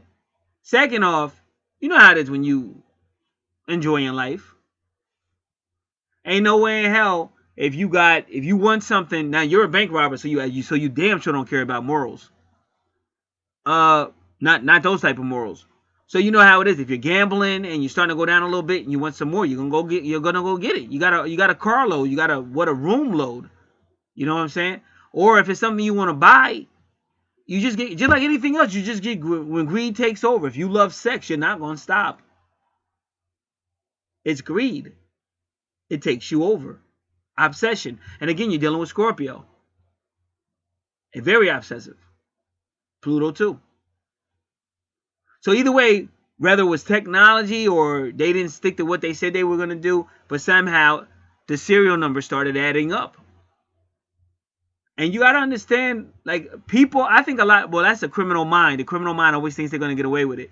But a lot of people underestimate how networking the whole police system is. They'll bust somebody from 30 years ago on DNA or some crazy stuff. It's not something to fuck with.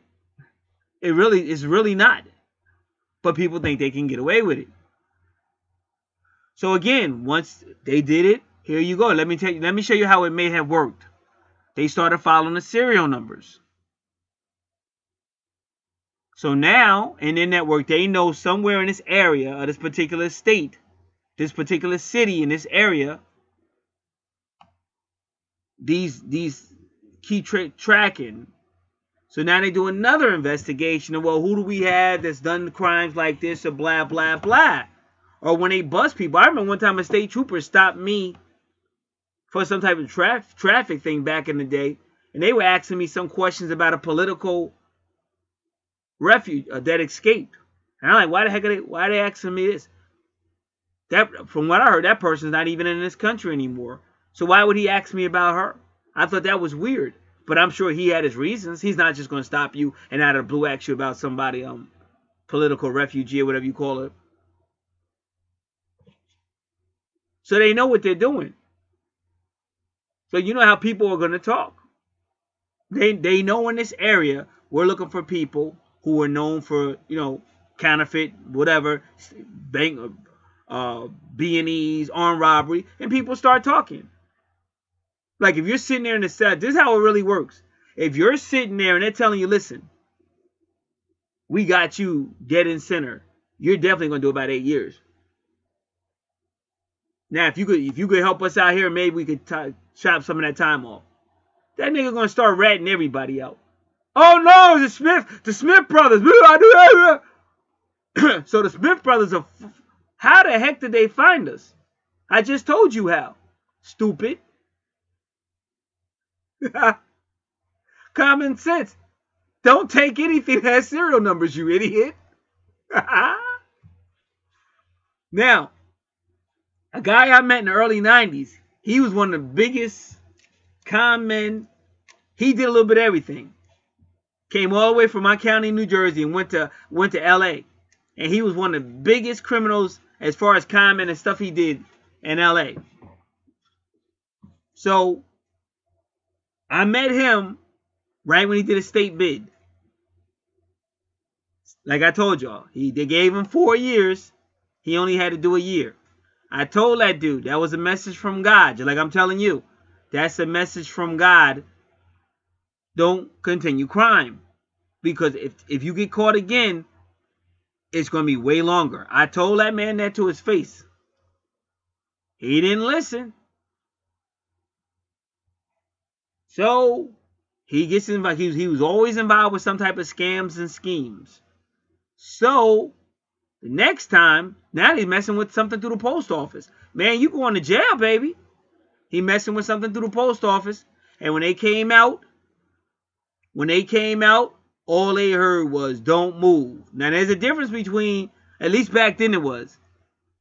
See, the state boys might say freeze or something like that. The feds say don't move. Now, why is that important? Because if you move, they can blow your fucking head off. That's why that's important. So if you hear don't move, that means don't move. He said he said he was walking out with the box, and he said he threw it up in the air like celebrating, and he said the moment that box went up in the air, they yelled out, don't move.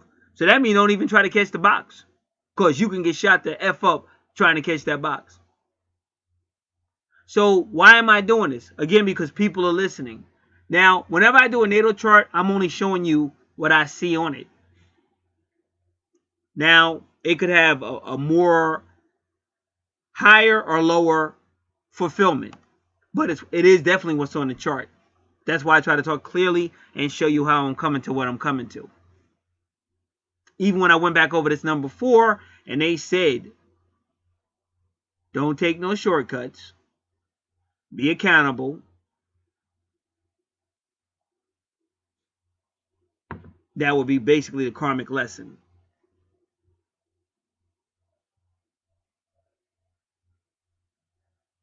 But when you see that type of operation in the 9th house, based on what I'm seeing throughout the other houses, that's somebody in jeopardy of dealing with higher courts, higher justice.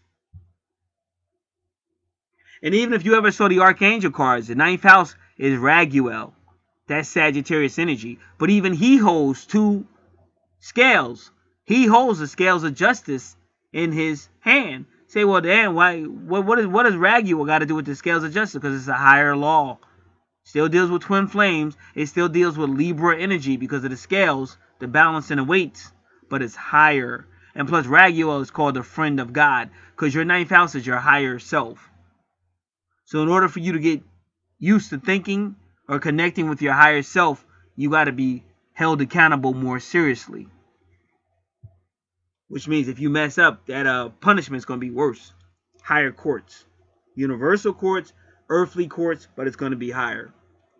And that's why I said when you know these things, it makes you think a little bit more seriously. And if you are around somebody doing something maybe a little questionable, you be like, oh, hell no, I'm not getting caught up with that. And you let that person know. That's why they told you Uranus, communication, and then they gave you a number 5 and your Gemini for communication, because 5 ain't having it. 5 is like Uranus.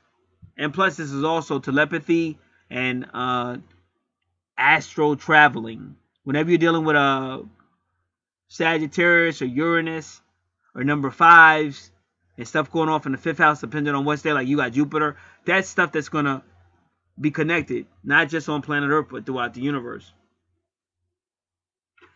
And like she can write too.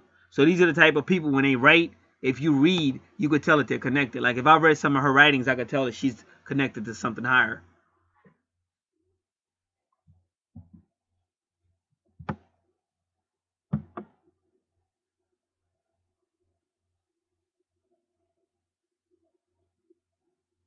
So they say karmic, the karmic meaning of number 4,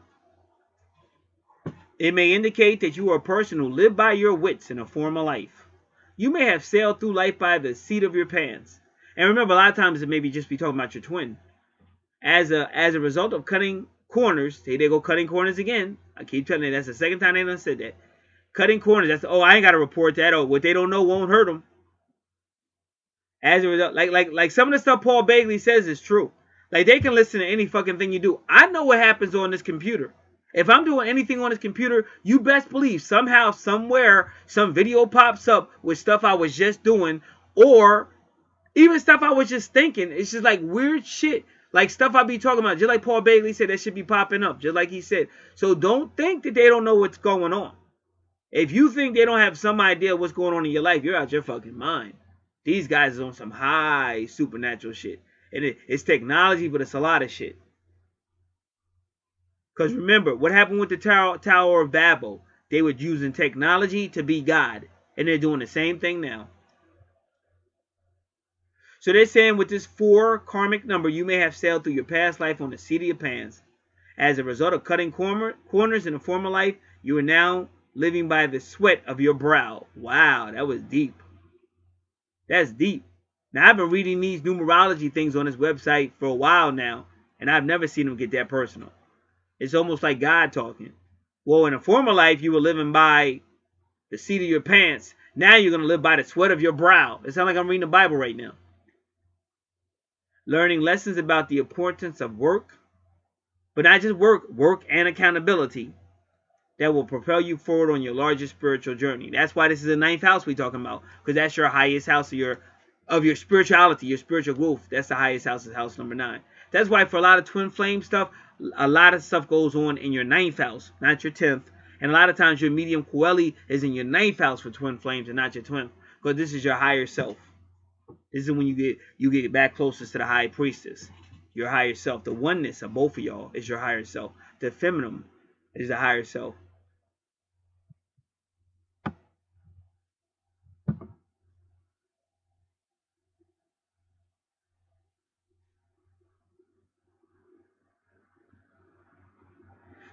So they sure have 4 as a spiritual number, like Matthew, Mark, Luke, John. The 4 rivers in the Garden of Eden.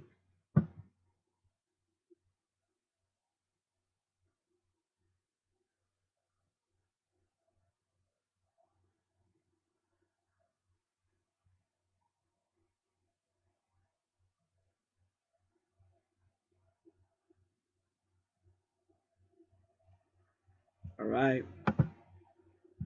That was interesting.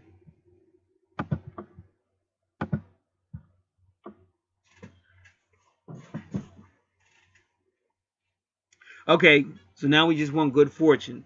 Now medium quality helps with your true north node. Your true north node is Taurus in the 8th house.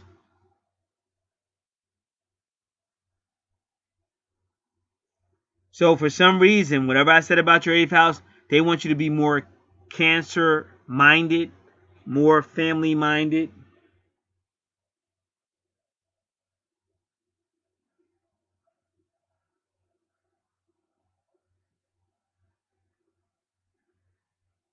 More nurturing, because you do have Curious. Curious is a nurturer. Because Cancer can be nurturing, like motherly. Like I told you, my true north node is in Cancer.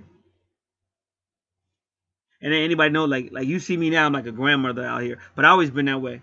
I'd be working a job, and like I'd be having like I would always go to my jobs with some type of anti-shake case or some type of like that, like a professional bag, not just a bag like the backpack. Because that, to us, in my era, if you came to school with a backpack on, you like a sucker. You could get your ass kicked. So I would never do that back then. So I would always have like a briefcase, an anti-shake case, but I always had everything in it. So if somebody got sick, I would always have it right there. Oh, what, you give them aspirin and stuff like that. So one time somebody ran up to me. They said, "What did you give her?" You know, because they thought they were protecting her. Like, "What did you give her?" I said, "Aspirin. She had a headache." But they were really like protecting her. And then one time, this is recently. This is like 2015 or so. We was at work. And so this female cut her hand. So she went to the manager. This is a call center. And she says, "I need a Band-Aid, but I need a special type of Band-Aid because I'm allergic to normal Band-Aids." So the call manager's like, "Well, how would I have that type of Band-Aid? Blah, blah, blah, blah, blah." So I heard him. So I went to my briefcase and came back. I said, "Will you use this one?" And she was like, "Yeah." And then they said, "What type of guy?" They said, "What type of guy walks around with Band-Aids?" I said, "Me." But I'm a Boy Scout by nature. We're always ready and prepared. All right. Not so much now, though.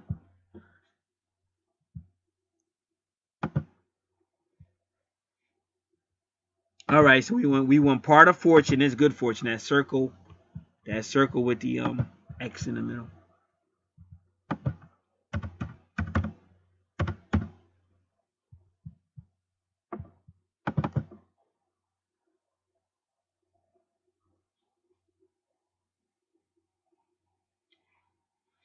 All right, part of fortune, and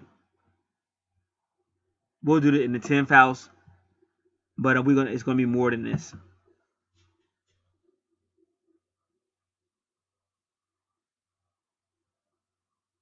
So basically, the person's gonna be very concerned about their status and their name, their status in life and their name, their reputation.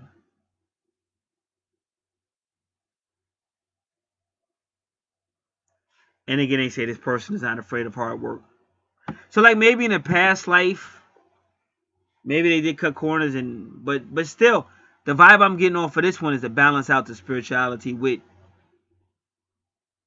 the materialism and also no sneaky stuff whatsoever. Because if you do it, it's a good chance you're gonna pay for it. Karma's gonna come quick if you do it. That's what I'm seeing. And if it's that bigger stuff, leave it alone. It's not worth it. I be trying to tell people that. Like let me just try to explain something to you. I had a person who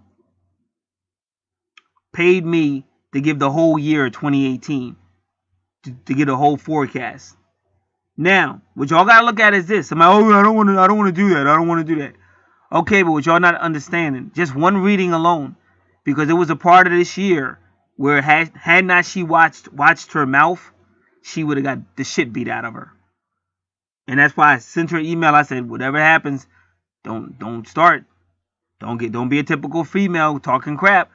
This is not the time to be running your mouth." And then she wrote me back. She's like, "I'm glad you told me that." And then there was other times. One time she's gonna walk out on this guy, but the reading was, "Don't go nowhere. Where are you going?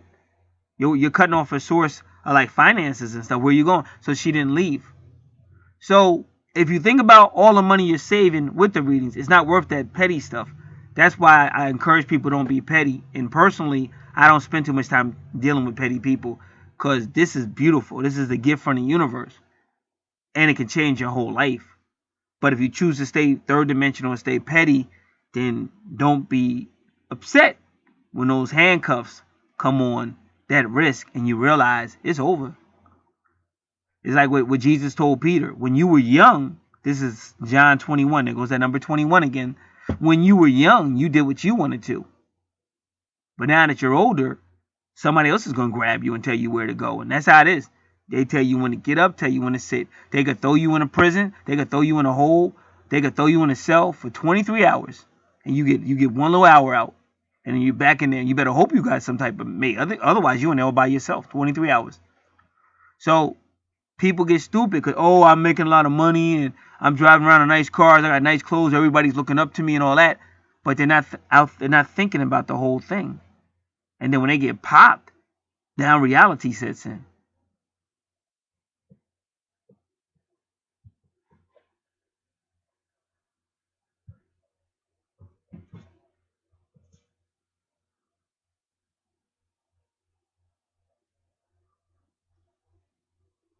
All right, so that was part of fortune in the, what is that, the 10th house?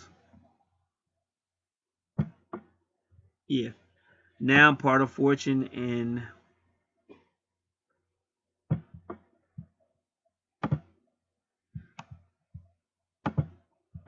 Cancer. So your 10th house is basically encouraging you to have, keep family in your, because that's your career house. 10th house is your career house. So it's kind of encouraging you to keep a family mentality in a career house.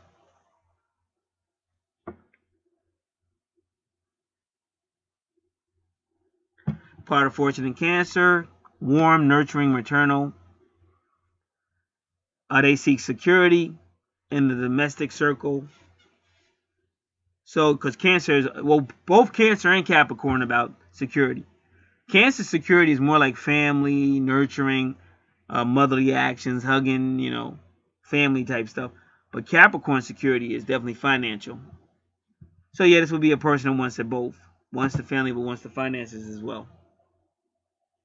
All right, your 11th house, friends, association, groups. When you see Leo, this could be a fun person, a bold person, a friendly person, maybe even faithful to friends, but they're sort of like a leader. So whatever we said about your 5th house, as well as Aquarius, that would be this. And you see it's money there, so that means you're getting blessed with money there.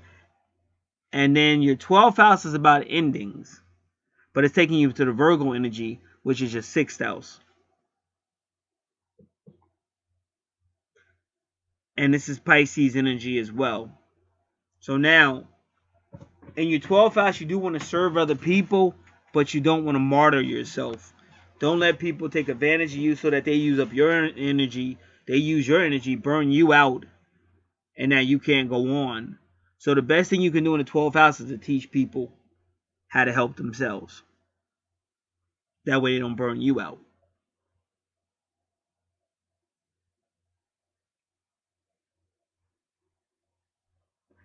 Part of your karma, because this is your house of endings as well as karmic lessons too. This is the 12th house, and it could be the house of isolation. But if you notice, when I look at your 6th house, because your 12th house opposes your 6th house, I see that number is 17. So it goes back to what I said about communicating, letting a person know, hey, wait a minute. No, I don't want no part of that. No, we have to do it differently. Oh, no.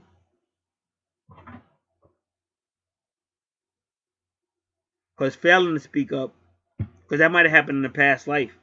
You may have failed to speak up that led you to the situation now.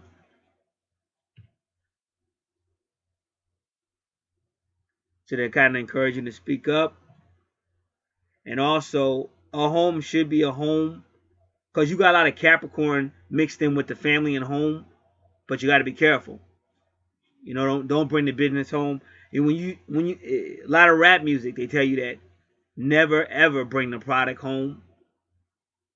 And if you used to watch The Sopranos, Tony Soprano was smart enough never to bring the business into the house, because he got raided many times, and they would take all the computers and check the house and stuff. So it looks like these pieces of advice are in your natal chart. But you want to make sure your home is a home. Virgo is also critical analysis. It's also health. And yeah, Pisces is the feet. So watch your legs. And Capricorn is like the joints, the ankles and stuff, the bones and the bone structure. So watch your health as well, because that's all about health. Make sure you take care of yourself. And remember, when I say you, it's your twin as well. Whoever you're in a relationship with could even be family members as well, because this is the home as well.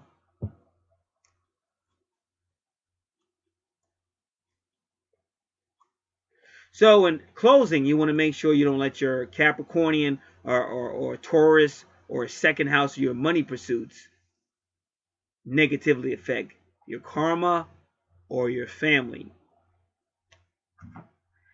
And as far as your relationships, it's definitely going to be a struggle there. But I think they're trying to tell you, you have to realize that you're supposed to be half of that relationship. So you have every right to speak up for yourself and stand up for yourself. Because if you let that other energy rule, that materialistic energy, you're gonna have a hefty price to pay with the universe. Remember, I got a whole lot of sales going on right now, so this is the best time to do whatever. You really should make sure you know what's going on with that full moon in less than 2 days, as well as the first week, the January 5th partial solar eclipse, where there will be betrayal in those first 2 weeks, I'm assuming, and probably the last week of December. A lot of stuff's going to be going on, but we do it all. Anything that's there, we do readings, card readings as well, phone consultations, natal charts. We also do all the stuff based on your name at birth and your birth date at birth, because that'll be your prediction based on numerology for life. You know, your natal chart as well. So anything like this, anything you see these people doing out here on YouTube, I tend to do. Anything that's paranormal, I tend to do. I also do research for people. So anything in that realm, I do. Probably other stuff too, because I like challenges and things of that nature as well. So information in the description box. God bless.